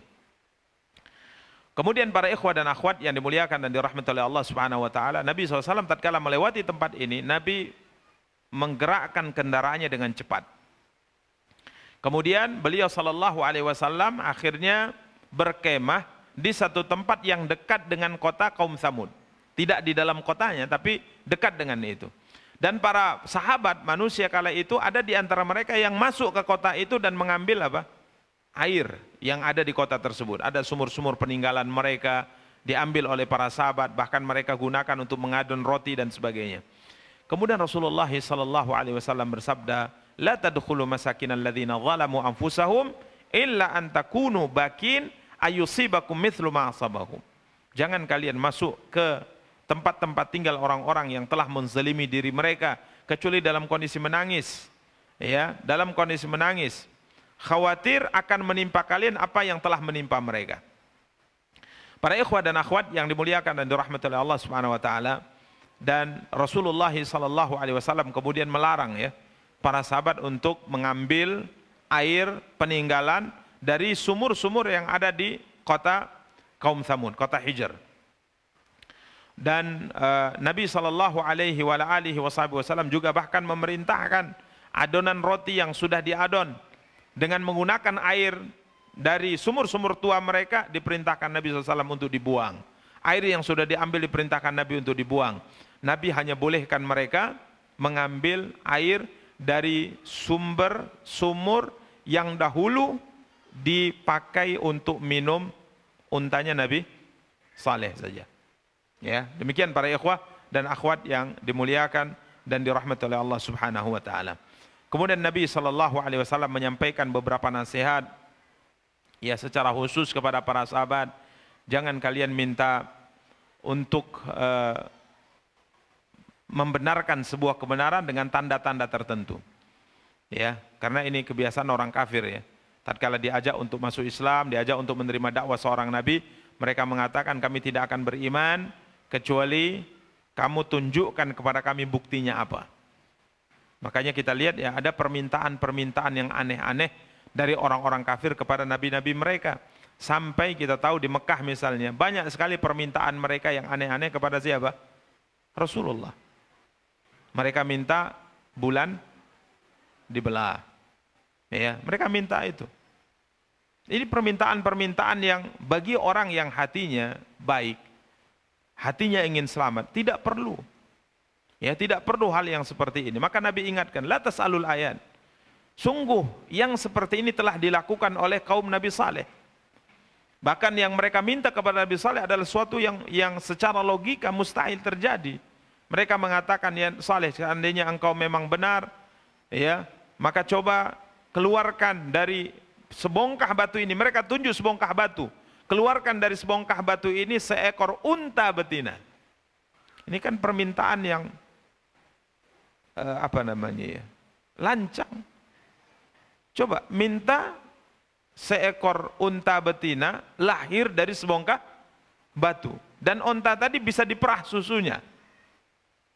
Jadi bukan unta-ontaan ya. Kalau unta-ontaan bisa mungkin kan gitu. Ini unta beneran, unta betina yang bisa diperah susunya.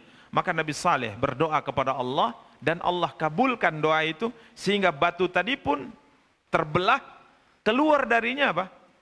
Unta betina yang hamil.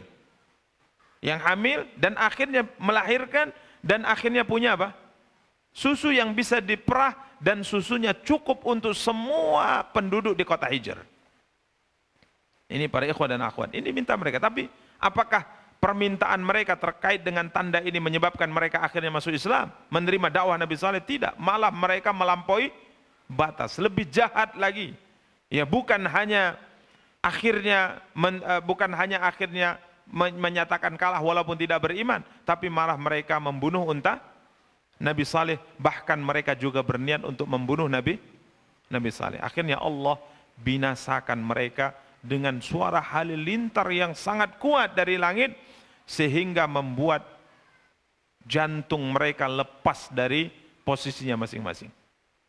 Mereka semua mati, kecuali satu orang, kata Nabi, dari mereka yang tidak terkena siksa itu. Kala itu dia sedang berada di tanah haram, dia masih di Mekah. Ya, akhirnya siksa itu tidak sampai kepadanya karena ia terlindungi dengan tanah haram. Sampai akhirnya dia keluar dari tanah haram, maka Allah binasakan dia sebagaimana Allah binasakan kaumnya. Inilah dikenal dengan Abu Rigal. Dan ini pernah kita sebutkan pada pertemuan sebelumnya. Abu Rigal ada dua versi.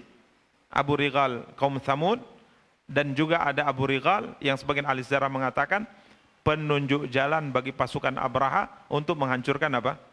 Ka'bah. Dan di masa jahiliyah, kuburan Abu Rigal ini, baik Abu Rigal pertama maupun Abu Rigal kedua, yang maksudnya selalu dirajam oleh orang-orang jahiliyah. Jadi kalau mereka mau berangkat melaksanakan ibadah haji atau umrah, arah kuburan ini dulunya dari arah Taif, mereka tatkala melewati kuburan ini mereka akan merajamnya sebagai bentuk ibadah, walaupun bid'ah ya. Sebagai bentuk apa? Ibadah, merajam kuburan Abu Rigal. Demikian para ikhwah dan akhwat yang dimuliakan dan dirahmati Allah Subhanahu wa taala. Kemudian Nabi bertanya kepada mereka, "Kenapa sih kalian masih ingin masuk ke kota Hijr itu?" Nabi bertanya, "Apa sebab dan alasannya?" Maka mereka mengatakan, "Na'jab minhum ya Rasulullah." Takjub kami dengan hasil karya mereka. Takjub kami. Karena memang bayangkan, gunung-gunung batu yang begitu keras dipahat sehingga menjadi rumah istana yang sangat megah dan mewah dan indah. Ini peninggalan sejarah. Kami takjub. Maka Rasulullah sallallahu alaihi wasallam kala itu berkata para sahabat, "Afala ukhbirukum bi'ajaba min dzalik?" Apakah kalian ingin kuberitahu sesuatu yang lebih menakjubkan dari itu semua? Seorang laki-laki dari bangsa kalian, maksudnya dirinya, Muhammad sallallahu alaihi wasallam, bisa memberitahu kepada kalian cerita sebelum kalian dan cerita yang akan terjadi setelah kalian. Ini kan lebih menakjubkan ini. Daripada sekedar melihat peninggalan rumah, peninggalan istana yang dibuat oleh kaum Nabi Saleh. Yang lebih menakjubkan itu saya, kata Rasulullah. Saya diangkat menjadi seorang nabi dan saya beritahukan kepada kalian cerita sebelum kalian dan cerita yang akan terjadi setelah kalian. Fastaqimu wasaddidu. Istiqamalah kalian di atas agama ini dan berusahalah untuk istiqamah, karena sungguhnya Allah SWT tidak akan melihat kalian kalau Allah menyiksa kalian. Artinya tidak ada hubungan apapun antara kalian dengan Tuhan kalian. Kalau Allah murka kepada kalian, Allah akan binasakan kalian semua. Karena Allah tidak akan peduli dengan kalian kalau kalian bermaksiat kepadanya.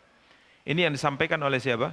Rasulullah sallallahu alaihi wasallam. Karenanya para ikhwah, para ulama kita mengatakan, kalau kita ingin mengambil pelajaran untuk menguatkan iman kita, jangan dari hal-hal di luar daripada aturan syariat. Mungkin orang, misalnya nih, yang kita pahami dari perkataan para sahabat, takjub sehingga kita mungkin dengan melihat ini bisa kembali kepada keagungan Allah Subhanahu wa taala. Memberikan kita pelajaran gitu loh.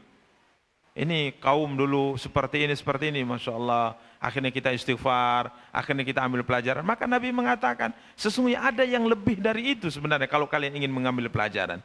Seakan-akan apa yang dikatakan oleh para ulama benar, bahwa orang yang tidak bisa mengambil pelajaran untuk melembutkan hatinya, untuk memperbaiki hatinya dari Al-Quran, dari sabda Rasulullah, maka ia tidak akan bisa mengambil pelajaran dari apapun.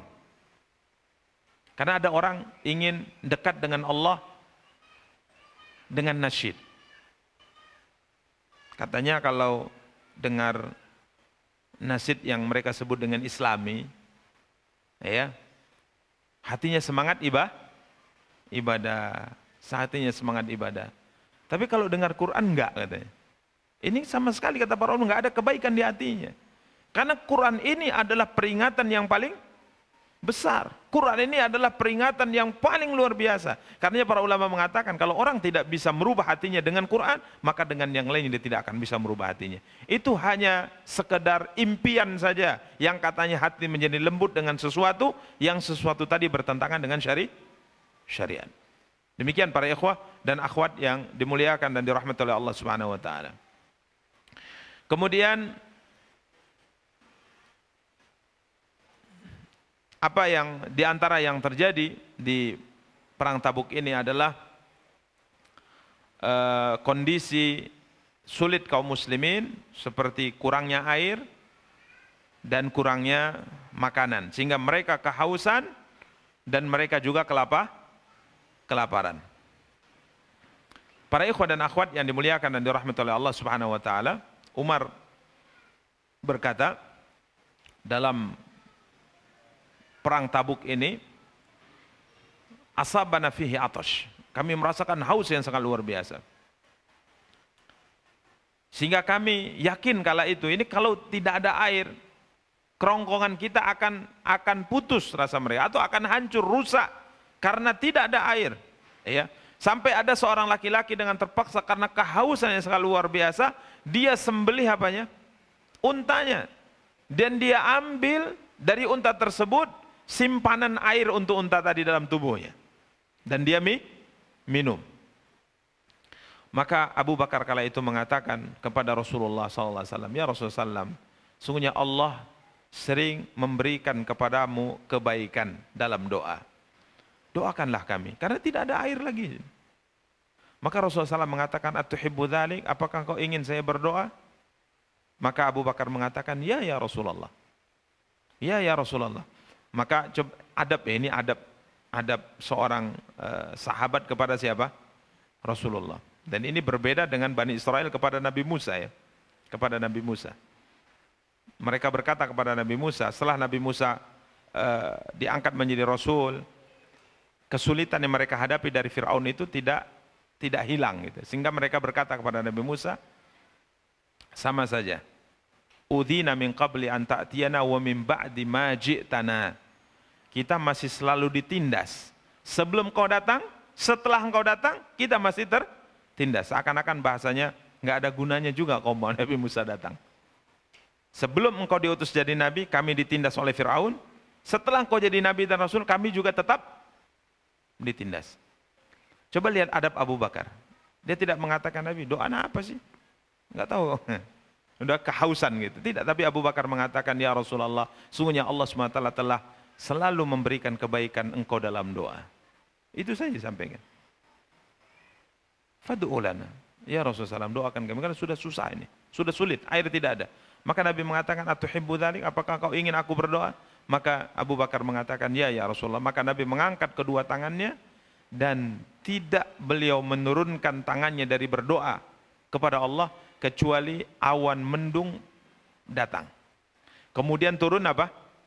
Hujan yang sangat deras, sehingga akhirnya kami pun minum air hujan tadi, dan kami tampung, kami masukkan ke girbah-girbah kami, sehingga akhirnya semuanya penuh, dan semua pasukan puas dengan air. Taib. Kemudian kami pun meninggalkan tempat tersebut, kiranya air hujan tadi turunnya hanya sebatas di sekitar 30.000 pasukan kaum muslimin. Ini berkat doa siapa?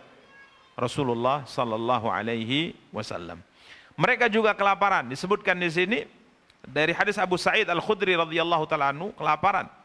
Sehingga akhirnya para sahabat datang kepada Rasulullah sallallahu alaihi wasallam kemudian mengatakan, "Ya Rasulullah, izinkan kami menyembelih unta-unta yang kami kendarai." Maka Nabi SAW katakan, "Lakukan." Ya, karena memang sudah kondisinya berat. Tidak ada lagi makanan, sudah sembelih saja. Mungkin yang tadinya ada sekian kendaraan dipotong sebagian untuk mengurangi rasa lapar. Maka Umar bin Khattab datang kepada Rasulullah, "Ya Rasulullah, tidak disembelih saja, kendaraan sudah kurang. Kalau seandainya diizinkan, maka yang terjadi ini jauh, jarak kita kembali ke Madinah nanti sangat jauh.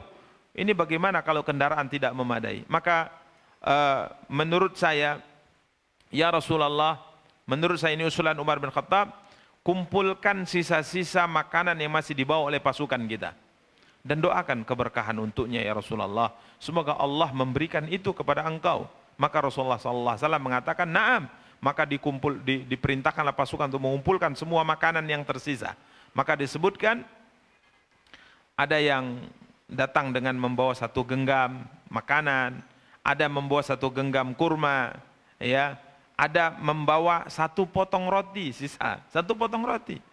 Dikumpulkan semuanya, apa yang ada dikumpulkan diletakkan dalam 1 nata atau semacam kain, ya, semacam kain, dikumpulkan semua, apapun yang tersisa walaupun sedikit semua kumpulkan.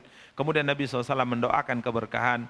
Kemudian Nabi mengatakan, isi tempat-tempat perbekalan kalian. Maka orang mengambil kurma, ngambil roti, ngambil yang lainnya, dipenuhi semuanya. Maka Abu Sa'id Al-Khudri mengatakan, semua kantung dipenuhi oleh makanan, bahkan mereka makan itu sampai kenyang, kiranya masih tersisa makanan di tempat tadi. Faqala Rasulullah, maka Rasulullah bersabda, "Asyhadu an la ilaha illallah." Saya bersaksi bahwa tidak ada sesembahan yang berhak disembah kecuali Allah. Wa anni Rasulullah, aku bersaksi aku adalah utusan Allah. La yalqallah bihi ma'abdun ghairu syakin fayuhjabu anil jannah. Allahu Akbar. Nabi mengatakan, aku bersaksi tidak ada sembahan yang berhak disembah kecuali Allah dan aku adalah utusan Allah. Syahadat. Tidak ada seorang hamba yang bertemu dengan Allah dengan membawa 2 syahadat ini. Dan dia tidak ragu sedikit pun tentang kebenarannya. Asyhadu an la ilaha illallah wa asyhadu anna Muhammadar Rasulullah. Dia bawa 2 kalimat syahadat ini, bertemu dengan Allah, dan dia tidak ragu bahwa Allah adalah Tuhan yang berhak disembah. Tidak ada yang berhak disembah kecuali dia, dan dia tidak ragu bahwa Muhammad itu adalah utusan Allah yang dia imani. Maka tidak ada seorang hamba membawa 2 kalimat ini, tidak ragu terhadapnya, kemudian dia terhalang untuk masuk ke dalam surga. Hamba ini pasti akan masuk ke mana? Ke surga Allah Subhanahu wa taala. Demikian para ikhwah dan akhwat yang dimuliakan dan dirahmati oleh Allah Subhanahu wa taala. Kemudian ada cerita kelaparan yang lainnya kita lewati, dan dalam perjalanan di Tabuk ini Rasulullah kehilangan unta beliau. Beliau kehilangan unta beliau. Disebutkan di perjalanan dhallat naqatuhu, unta Nabi lepas hilang. Ya, mungkin lagi istirahat, ditambatkan, kiranya lepas hilang. Maka sibuklah Rasulullah SAW mencari untanya dan para sahabat juga demikian. Ada seorang munafik, dulunya beragama Yahudi kemudian masuk Islam, bernama Zaid bin Sulaid. Ini munafik ya. Dia berkata, mengomentari hilangnya unta Rasulullah. Alaysa Muhammad yazum annahu nabi? Bukankah Muhammad mengaku nabi? Dan dia memberi kabar kepada kita, memberi kabar kepada kalian informasi dari langit? Coba bayangkan, untanya hilang saja dia tidak tahu. Ya, ini luar biasa ya. Padahal seorang muslim sangat paham, beliau adalah utusan Allah. Beliau adalah nabi Allah. Datang kepadanya informasi dari langit. Tapi kalau informasi itu tidak sampai kepada beliau, apakah beliau tahu? Kalau Allah tidak memberitahu beliau, apa beliau tahu? Jawabannya, tidak. Qul innama ana basyarun mithlukum. Katakan kepada mereka ya Muhammad, aku adalah manusia seperti kalian. Yuha ilai, diwahyukan kepadaku.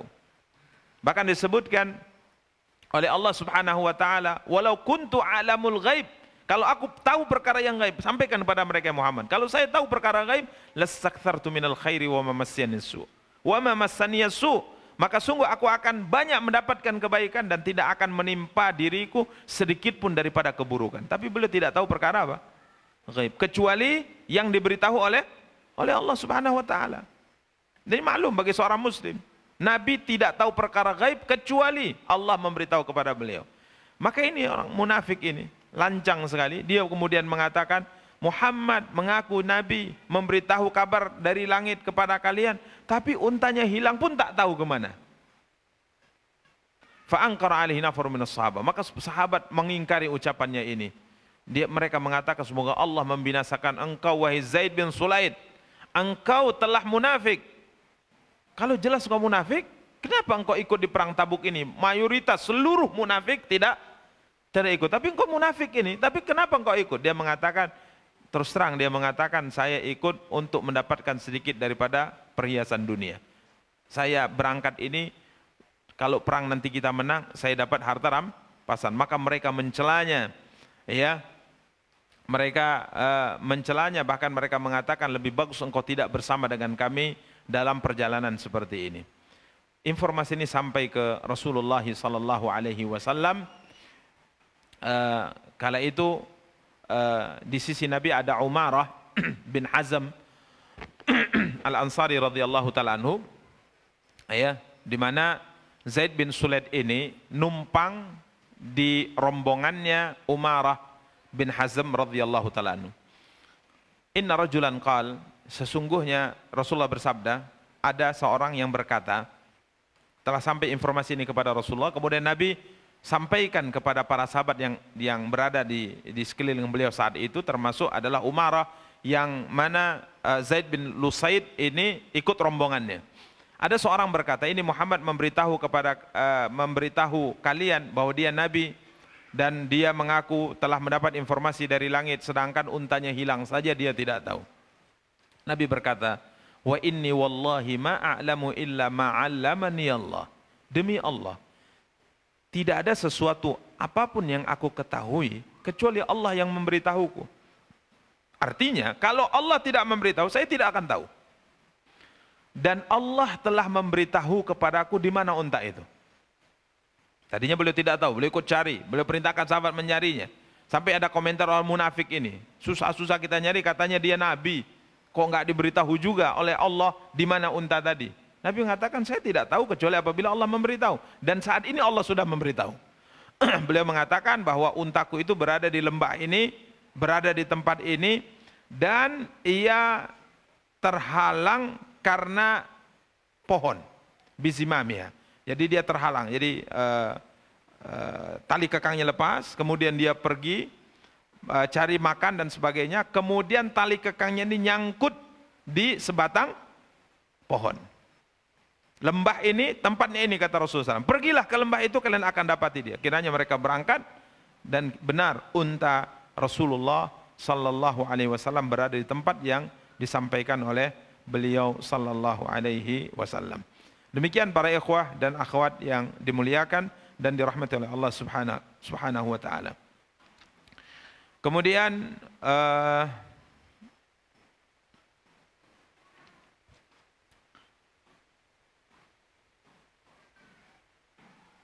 di antara yang terjadi di perang ini adalah terluputnya salat subuh oleh Rasulullah sallallahu alaihi wasallam dan rombongan. Dan kisah Abu Qatadah Al-Haris bin Rib'i Al-Ansari radhiyallahu ta'ala anhu. Abu Qatadah, sahabat yang mulia dari kalangan Ansar, ya. Beliau punya kisah tersendiri terkait dengan masalah terlewatnya salat subuh dalam perjalanan perang Tabuk. Beliau bercerita, hadis dalam Sahih Muslim,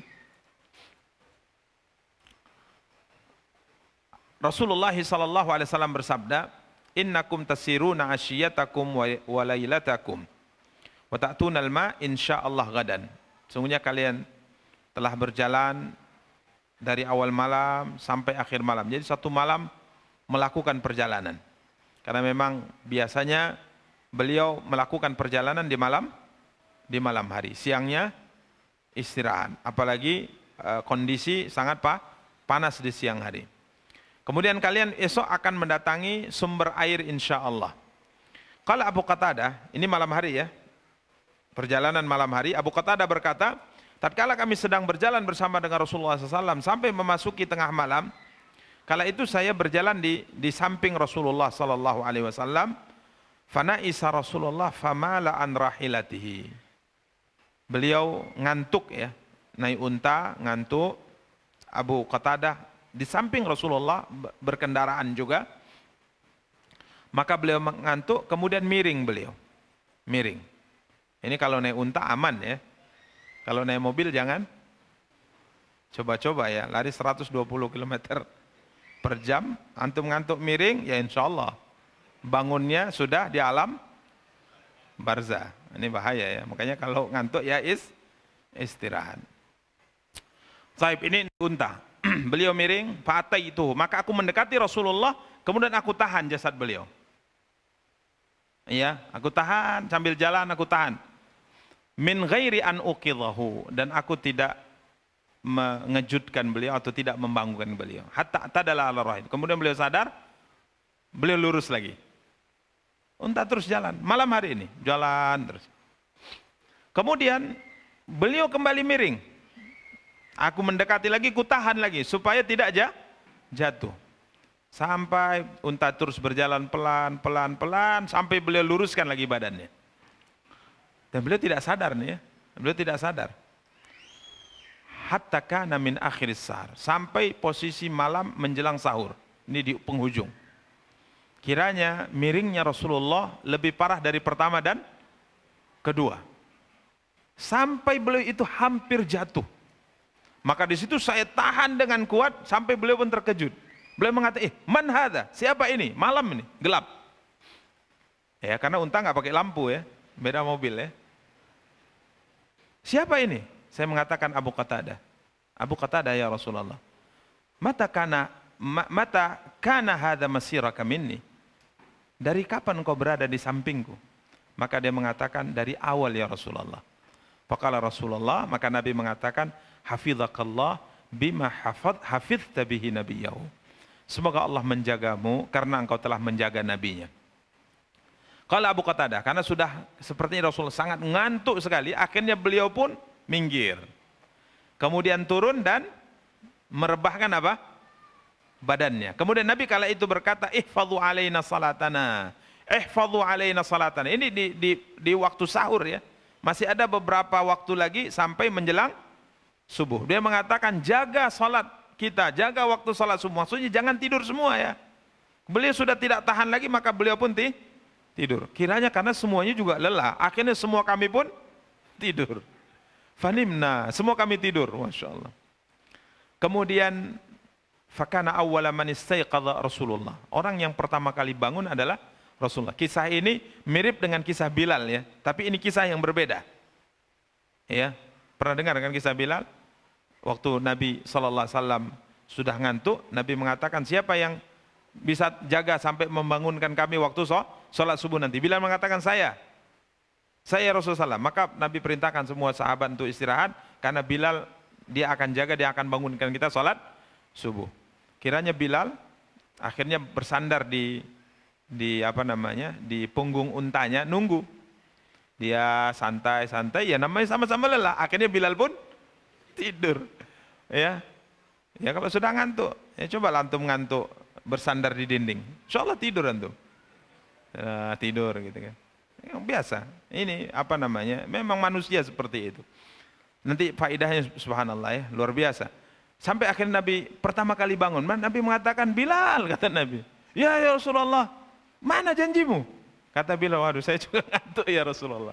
Nabi nggak marah, kamu ini gimana Bilal? Enggak. Ya sudah, karena sudah tertidur semuanya, bangun sudah lewat waktu, ya sudah laksanakan apa? Ayo kita laksanakan sholat. Ini kejadiannya untuk yang kedua kali seperti ini. Kemudian tertidurlah semuanya, dan yang pertama kali bangun adalah Rasulullah SAW. Maka beliau pun bangun terkejut, maka beliau bangunkan semua sahabat, semuanya terkejut. Faqala Rasulullah, irkabu. Ya, ayo lanjutkan dulu perjalanan. Ya, lanjutkan dulu perjalanan. Farakibna fasirna, sampai tatkala matahari sudah benar-benar naik, ya, kemudian beliau berhenti, kemudian beliau minta wudu, kemudian beliau berwudu, kemudian selesai wudu Nabi berkata, Abu Qatadah, pegang tempat wudu ini karena ini nanti ada cerita khusus terkait dengan tempat wudu ini. Simpan ya, kata Nabi, maka disimpan oleh Abu Qatadah. Kemudian Nabi perintahkan Bilal mengumandangkan apa? Adzan, kemudian salat 2 rakaat dulu sebelum subuh, yakni salat sunnah, kemudian setelahnya salat subuh. Para ikhwah dan akhwat yang dimuliakan dan dirahmati Allah, setelah selesai salat subuh Nabi melanjutkan perjalanan, maka hebohlah pasukan. Mereka berkata, "Ma kafaratu ma sana'na bitafritina fi salatina." Apa kira-kira amal yang bisa kita lakukan karena kita telah menyia-nyiakan salat subuh? Jadi para sahabat merasa apa? Bersalah. Salat subuh lewat waktunya gara-gara tidur. Maka Rasulullah SAW mendengar ungkapan-ungkapan mereka, beliau mengatakan, amalakum fiyya uswah, bukankah saya bisa menjadi suri tauladan bagi kalian? Maksudnya Nabi SAW bangun, terkejut beliau waktu sudah lewat. Apa yang beliau lakukan? Beliau lakukan adalah salat. Itulah uswah, ya, suri tauladan kita melakukannya. Kemudian beliau bersabda, ama innahu laisa fin naumi tafrid. Kalau tertinggal salat karena tidur, ini tidak ada tafrid. Ini bukan menyia-nyiakan salat. Yang menyia-nyiakan salat itu kamu minum kopi, ini bahasa saya ya, bahasa saya bukan bahasa Nabi, karena zaman Nabi nggak ada kopi ya. Ya, karena ada katanya hadis apa? Hadis kopi. Katanya Nabi pernah minum kopi, sehingga minum kopi apa? Sunnah. Ngawur ini, ya, ngawur. Ini senang pedagang kopi kalau seperti ini, ya. Ini bahasa saya. Yang kata Nabi tidur, terlewat sholat, karena tidur kemudian lewat sholat, ini nggak lalai. Yang lalai itu kalau saya, bahasa saya, kamu sedang minum kopi, santai minum kopi, kemudian azan berkumandang, kamu tetap minum kopi, ini baru lalai. Dan ini mayoritas kaum muslimin melakukannya hari ini. Sibuk dengan kerjanya, seruan salat datang, dia tidak salat. Ini lalai. Tapi kalau kamu tidur, kata Rasulullah, tidur, kemudian lewat waktu salat, ini bukan lalai di sini. Innamat tafrid ala man lam yusalli salah hatta yaji'a waktu salatil ukhra. Yang lalai itu, yang menyia-nyiakan salat itu adalah orang yang sudah tiba waktu salat, dia terjaga, dia bangun tidak tidur, kemudian dia lalai, dia biarkan sampai waktunya habis. Ini yang lalai. Karenanya Nabi SAW katakan, faman fa'ala dzalika falyusalliha hina yantabihu laha. Karenanya barang siapa yang melakukan hal itu, artinya ya tidur kemudian terlewatkan waktu salat, bangun kerjakan langsung apa? Salat. Ini yang dilakukan gitu. Inilah Masya Allah ya, kemudahan syariat kita dari Islam. Karenanya pernah kita sampaikan seorang wanita yang mengadu tentang suaminya. Ya, suamiku kalau saya sholat dipukulnya saya. Suamiku melarangku mengerjakan puasa sunnah. Suamiku sholat subuh kalau matahari sudah terbit. Ini Masya Allah 3 pengaduan istri kepada Rasulullah tentang suaminya, yang ketiga-tiganya kalau mengadukan hal itu ke kita, kita langsung mengatakan, Bu, minta aja cerai dari suami ibu. Enggak betul tuh suami ibu. Masa ibu sholat dipukul? Masa mau ibadah puasa dilarang? Masa iya setiap hari sholat subuh matahari sudah terbit? Mana iman suami seperti ini, kan gitu. Tapi Nabi tidak melakukan itu. Nabi panggil suaminya. Ini ada pengaduan istrimu. Pertama, istrimu sholat, kamu pukul. Iya. Saya pukul, benar ya Rasul. Saya pukul dia, saya larang dia, saya marahi dia. Kenapa? Saya dengan dia baru nikah. Sholatnya panjang kali kalau sholat malam itu. Nggak sabar lah kan. Istri cuma 1. Ya, akhirnya tatkala dia sholat panjang, saya larang dia, nggak mau, saya pukul dia. Maka Nabi mengatakan, bacalah wasyamsi waduha, baca surah pendek. Jangan Al-Baqarah pula dibaca. Ya. Ini kata Rasulullah. Karenanya seorang wanita kalau sudah menikah, ada hak yang harus dia tunaikan, bukan hanya hak Allah, tapi hak suami. Ini perhatikan, jangan ibadah itu orang yang sudah menikah atau istri yang sudah menikah, ahli ibadah sebelum menikah, jangan sur-sur saja ibadahnya. Ibadah tapi dengan jenis yang lain. Jadi jangan menyangka bahwa masak di dapur, melayani suami itu bukan ibadah. Bahkan itu kadangkala lebih besar pahalanya daripada sholat malam. Lebih besar pahalanya daripada puasa Senin dan Kamis. Ini para ikhwan dan akhwat yang dimuliakan dan dirahmati Allah. Coba Ibunda Aisyah mengatakan apa? Saya punya hutang Ramadan, tidak bisa saya menggantinya kecuali setelah masuk bulan Sya'ban. 1 tahun baru bisa mengqadha. Itu Aisyah. Kenapa? Beliau sebutkan alasannya bukan karena malas-malasan, karena posisi siapa? Istri Rasulullah SAW. Di bulan Sya'ban, Nabi puasa 1 bulan penuh kadang-kadang. Nabi tidak pernah puasa dalam 1 bulan yang lebih banyak selain Ramadan kecuali di bulan Sya'ban. Maka disitulah Aisyah punya kesempatan untuk apa? Mengqadha puasanya. Jadi kalau sudah menikah wanita, kadang-kadang ada yang ngadu demikian. Saya sudah menikah Ustaz, lemah iman saya. Kenapa? Nggak bisa puasa Senin Kamis lagi. Nggak bisa sholat malam panjang lagi. Ngurus anak, ngurus yang lainnya. Maka kita katakan itu semua ibadah yang lainnya. Ibadah yang lainnya, ibadah itu bukan hanya puasa, ibadah itu bukan hanya sebagaimana yang kau bayangkan, ibadah itu banyak. Ibadah itu banyak, bahkan kadangkala mentaati suami dalam beberapa poin tertentu itu lebih utama daripada ibadah-ibadah yang disebutkan oleh banyak kaum wanita. Maka Nabi katakan, baca yang pendek. Kemudian benar gak kalau dia puasa engkau larang dia? Ya alasannya sama. Ahli ibadah puasa terus, puasa Daud pula. Ya kan? Maka Nabi mengatakan kamu, kalau demikian kamu, kalau suamimu di rumah, jangan puasa kecuali atas izin suamimu. Makanya puasa apa ini maksudnya? Puasa sunnah. Puasa sunnah. Ini para ikhwan dan akhwat yang dimuliakan dan dirahmati Allah. Kemudian yang ketiga, ini terkait dengan pribadinya. Kamu katanya, kalau sholat subuh, setelah matahari terbit baru sholat. Dia mengatakan, ya memang begitu dan semua tetangga di kampungku tahu bagaimana kalau aku tidur ya Rasulullah. Ini memang penyakit saya, kelemahan saya. Kalau udah tidur itu ya gitu. Susah bangunnya. Apa jawaban Nabi? Kalau ada orang bilang gitu ke kita, berkata demikian, paling kita mengatakan kamu banyak ngaji apa? Setan banyak kali di hatimu itu. Makanya sebelum tidur, wudhu dulu. Sebelum tidur, baca doa dulu. Kita malah marahi orang yang kayak gini. Terakhir males laku ngaji gitu. Makin jauh dia. Tapi Nabi berbicara sesuai dengan tuntutan sebagai seorang manusia. Nabi berkata, ya kalau memang demikian adanya, kata Rasulullah, kalau engkau bangun sholat. Ini subhanallah. Berjalan jawaban sesuai dengan kemanusiaan. Kalau kita kan Masya Allah, habis ini orang. Habis. Kita kuliti dia kan gitu kan. Kok gitu kamu? Saya dengar kamu ini sudah ngaji 10 tahun ya? Sudah, bahkan 20 tahun. Ustaz, memang kemana iman kamu ini? Nabi mengatakan tafrid, kalau karena tidur, itu tidak ada tafrid dalam sholat. Tidur. Siapa yang menidurkan kita? Allah Subhanahu Wa Taala. Yang masalah itu kalau kamu sudah bangun tidur lagi, ya ini masalah. Masalah. Ya, masalah.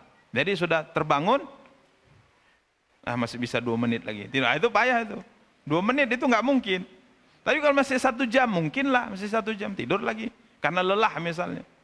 Kan gitu. Jadi ini Masya Allah para ikhwan dan akhwat yang dimuliakan dan dirahmati Allah. Jadi para sahabat kala itu merasa bersalah sekali. Apa yang mesti kita lakukan? Karena hari ini kita telah melalaikan sholat subuh pada waktu ini. Nabi mengatakan, amalakum fiyya uswah. Bukankah padaku, dari diriku kalian bisa mengambil pelajaran, mengambil suri tauladan. Kalau karena tidur, itu tidak ada tafrid di situ. Tidak ada kelalaian di situ. Ya, karena Nabi berpesan, kalau terjaga, maka silahkan apa? Kerjakan salat. Demikian para ikhwah dan akhwat yang dimuliakan dan dirahmati oleh Allah Subhanahu Wa Taala.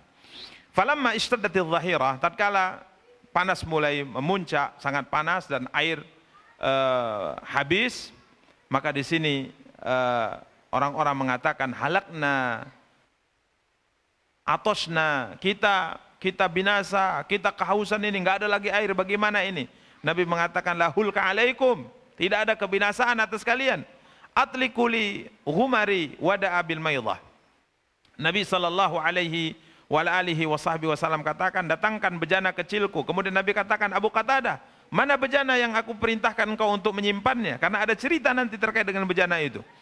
Maka Abu Qatadah membawakannya kepada Rasulullah sallallahu alaihi wasallam. Kemudian airnya tadi tinggal sedikit. Waktu diperintahkan untuk disimpan, airnya kata Abu Qatadah tinggal sedikit. Ya, maka Nabi sallallahu alaihi wasallam perintahkan Abu Qatadah untuk memberikan air yang ada di dalam bejana dipegang oleh Abu Qatadah kepada manusia. Maka mulailah orang berwudu, mulailah orang mengisi bejana-bejana mereka sampai berebutan orang. Karena ini cuma apa? Kecil, berebutan orang ya. Takut tidak tidak kebahagiaan. Maka Nabi SAW katakan, ahsinul mala'a kullukum sayarwa. Nabi katakan, tenang, kata Rasulullah SAW. Pelan-pelan, ya mungkin bahasa kita, antri-antri gitu. Jangan rebutan. Karena semua kalian insya Allah akan puas dengan air ini. Maka subhanallah semuanya minum, semuanya menyimpan ya. Kemudian setelahnya Rasulullah SAW mengatakan, isyrab, minum kau dulu, wahai Abu Qatadah. Maka Abu Qatadah mengatakan, la asyrab hatta tasyrab ya Rasulullah. Saya tidak akan minum sampai engkau minum terlebih dahulu ya Rasulullah. Maka Nabi mengatakan, yang memberi minum terakhir kali minum. Yang memberi minum saya. Ya, yang memberi minum harus orang yang terakhir minum. Maka akhirnya Abu Qatadah minum, kemudian Rasulullah sallallahu alaihi wasallam juga minum darinya. Demikian para ikhwah dan akhwat yang dimuliakan dan dirahmati oleh Allah Subhanahu wa taala. Nabi sallallahu alaihi wasallam menetap di Tabuk 20 hari. Nabi menetap di Tabuk 20 hari dan dalam kurun waktu 20 hari ini tidak ada pergerakan pasukan Romawi yang berani berhadapan dengan beliau sallallahu alaihi wasallam. Bahkan secara khusus Nabi kembali mengirim surat kepada Kaisar Romawi. Ya, Nabi kembali mengirim surat kepada Kaisar Romawi dibawa oleh sahabat yang mulia bernama Dihyah bin Khalifah Al-Kalbi. Ini ada surat kedua ya, surat kedua Rasulullah yang dikirimkan Rasulullah sallallahu alaihi wasallam kepada Kaisar Romawi. Para ikhwah dan akhwat yang dimuliakan dan dirahmati oleh Allah Subhanahu wa taala, insyaallah pada pertemuan yang akan datang kita akan lanjutkan ya pembahasan kita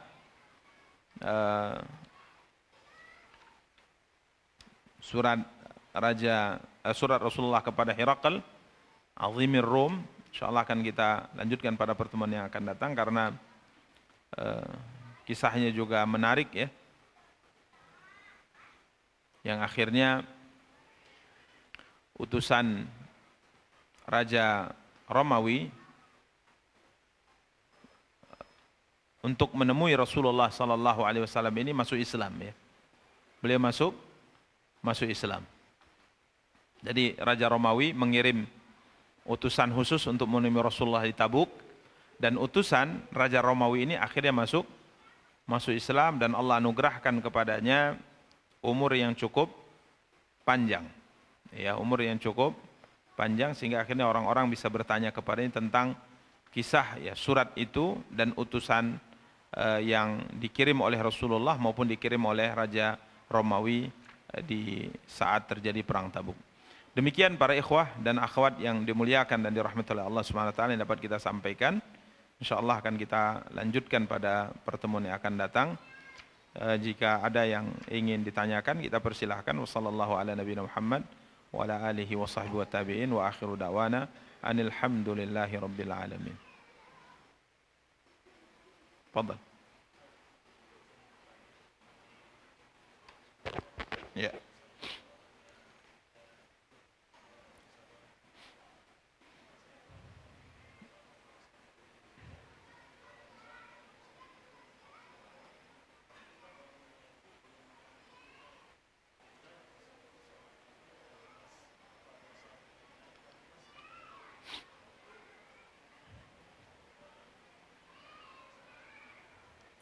Baik.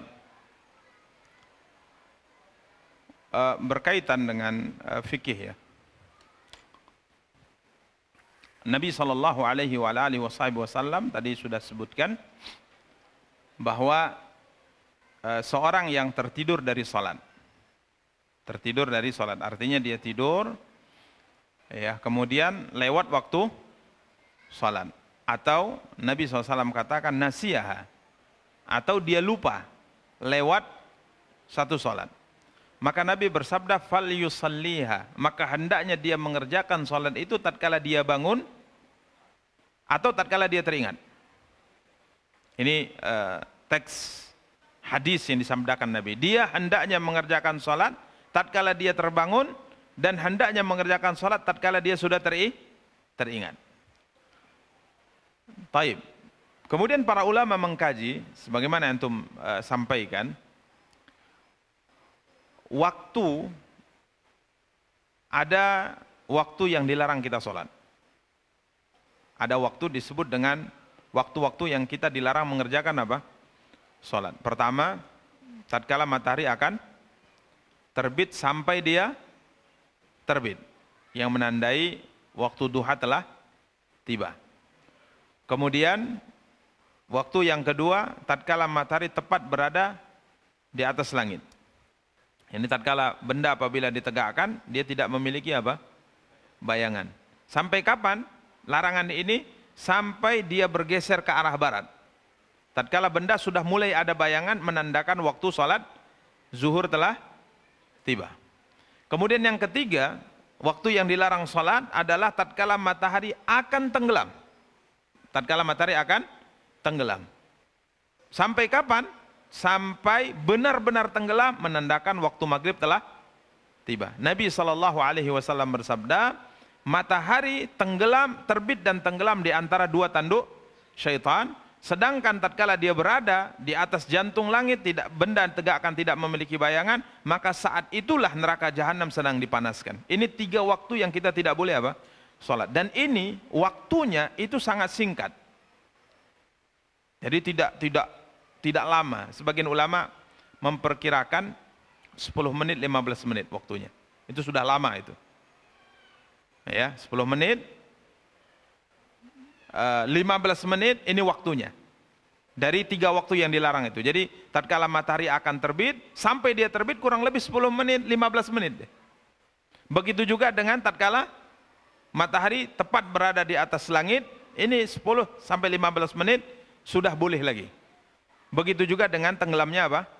Matahari. Taib. Masuk ke poin pembahasan yang antum tanyakan. Sekarang orang bangun, terlewatkan sholat subuh, bangunnya tatkala matahari akan terbit. Dia bangun, matahari akan terbit. Apakah dia dianjurkan untuk segera mengerjakan sholat atau menunggu sampai matahari terbit? Jadi nunggu kurang lebih 10 atau 15 menit dulu, sampai matahari benar-benar terbit, baru dia sholat, ataukah langsung? Nah gitu. Begitu juga dengan matahari tepat di atas jantung langit, atau matahari tatkala akan tenggelam. Tatkala dia bangun, menjelang matahari akan terbit, sholat asar misalnya, dia tidur sebelum asar, bangunnya tatkala matahari akan tenggelam, bangun dia, langsung sholat asar kah, atau dia tunggu sampai matahari benar-benar tenggelam? Ini ada khilaf di kalangan para ulama. Yang antum sebutkan tadi dari seorang ustadz, hafizahullah, ini salah satu di antara pendapat ulama yang mengatakan dia menunggu sampai waktu yang dilarang lewat, habis, baru kemudian dia sholat. Namun pendapat yang lain, dan saya ingat ini pendapat Imam Ahmad, Imam Syafi'i rahimahullah, mereka berpendapat tidak. Langsung tatkala dia bangun, walaupun waktu yang dilarang, dia tetap harus segera sholat. Karena Nabi mengatakan, falyusalliha idza dzakaraha. Hendaknya dia segera sholat tatkala dia ingat. Ya, yang dilarang di waktu-waktu dilarang sholat adalah waktu sholat yang dilarang, mengerjakan sholat di waktu-waktu yang dilarang adalah sholat mutlak, itu yang dilarang. Kalau sholat muqayyad ada sebab dan yang lainnya, maka tidak dilarang dikerjakan di waktu-waktu yang dilarang. Adapun Nabi SAW di kasus Abu Qatadah, beliau kan tidak langsung sholat di tempat. Beliau bergerak dulu meninggalkan tempat tersebut, sampai pada satu tempat, beliau kemudian baru mengerjakan sholat apa? Sholat subuh bersama dengan rombongan para sahabat. Sebagian riwayat menyebutkan beliau mengatakan kita tidak ingin sholat di tempat yang kita di situ ditemani oleh syaitan. Ya, wallahu alam. Tapi ini tetap kita katakan ini hilaf fikih ya, perbedaan fikih di kalangan para ulama kita. Wallahu taala a'la wa alam.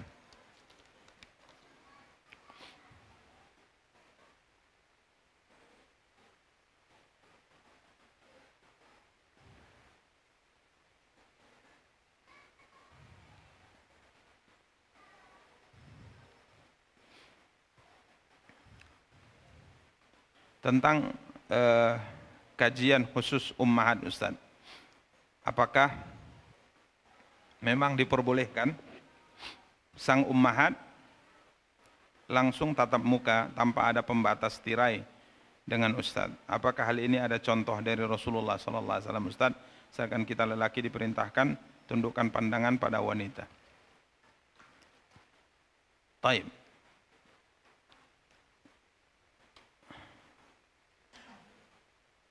Kalau kita melihat secara zahir dari apa yang dilakukan oleh Rasulullah sallallahu alaihi wasallam, Allahu alam, seperti salat misalnya. Salat di Masjid Nabawi dahulu tidak ada apa?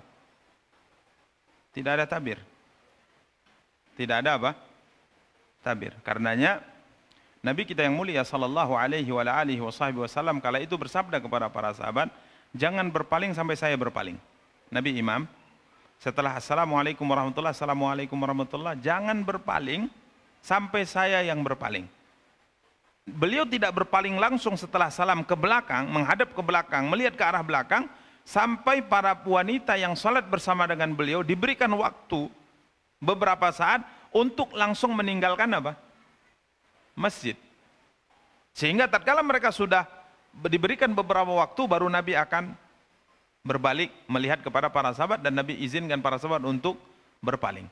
Karena kalau tidak, wanita masih di situ, kita harus berbalik dan akan melihat apa? Wanita. Begitu juga dengan isyarat hadis. Nabi pernah memberi wejangan, khususnya di Idul Fitri, Idul Adha. Nabi memberi wejangan setelah khutbah untuk kaum laki-laki, beliau ke belakang. Nabi kala itu mengatakan, perbanyak sedekah kata Rasulullah, perbanyak sedekah kata Rasulullah, karena sungguh aku melihat kalian wahai wanita penduduk neraka yang paling banyak. Maka berdiri seorang wanita, disebutkan sifatnya. Ya, ada apa istilahnya? Tai lalat mungkin bahasanya, di pipinya. Berdiri dan bertanya kepada Rasulullah, kenapa kami masuk neraka? Kenapa kami menjadi orang yang paling banyak masuk ke dalam neraka ya Rasulullah? Ini mengisyaratkan kala itu tidak apa? Tidak pakai apa? Tidak pakai tabir. Pertama tidak pakai cadar karena terlihat pipinya. Kemudian yang kedua berarti posisi juga tidak pakai apa? Tabir. Taib. Ini para ikhwah yang kita lihat dari isyarat dalil. Namun tetap saya katakan bahwa tentunya fitnah semakin besar. Fitnah semakin besar. Makanya kalau kita lihat yang seperti ini memang lebih aman itu pakai apa? Tabir. Karena kadang-kadang ada sebuah fenomena ya, sebuah fenomena yang terjadi di kalangan ummahat. Ini sekali, dua kali, bahkan beberapa kali saya dengar.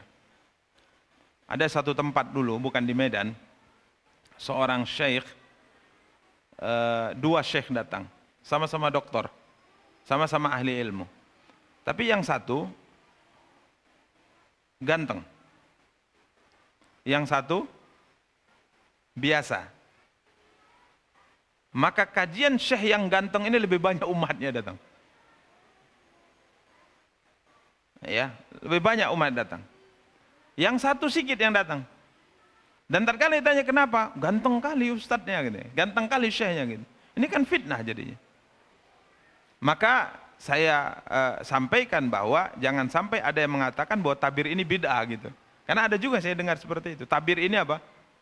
Bid'ah. Jadi kalau taklim itu nggak usah pakai tabir. Ada pula juga yang berlebihan wajib pakai tabir. Kalau nggak pakai tabir berdosa. Ini sama-sama berlebihan di sini. Ya, wallahu alam. Ini yang bisa saya jawab. Maka kalau untuk saat ini lebih bagus pakai apa? Tabir. Lebih bagus pakai tabir. Tapi kalau seandainya tidak pakai tabir dan kemudian ummahatnya bisa menjaga dirinya, ustadznya juga bisa menjaga dirinya. Karena biasa kalau ummahat yang taklim mungkin ustadz nggak bisa menjaga dirinya, mungkin semangat dia ngajinya. Berarti kan terfitnah juga ustadznya kan. Apalagi kalau ustadznya baru punya istri 3. Masih ada 1 lagi yang belum diisi. Fitnah.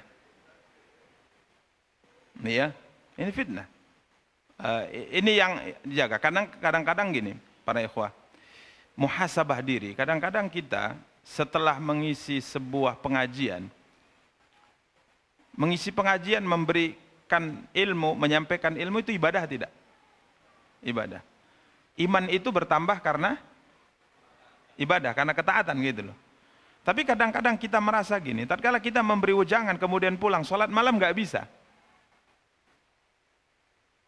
Kok sering ngasih kajian di ummahat, makin susah sholat malam.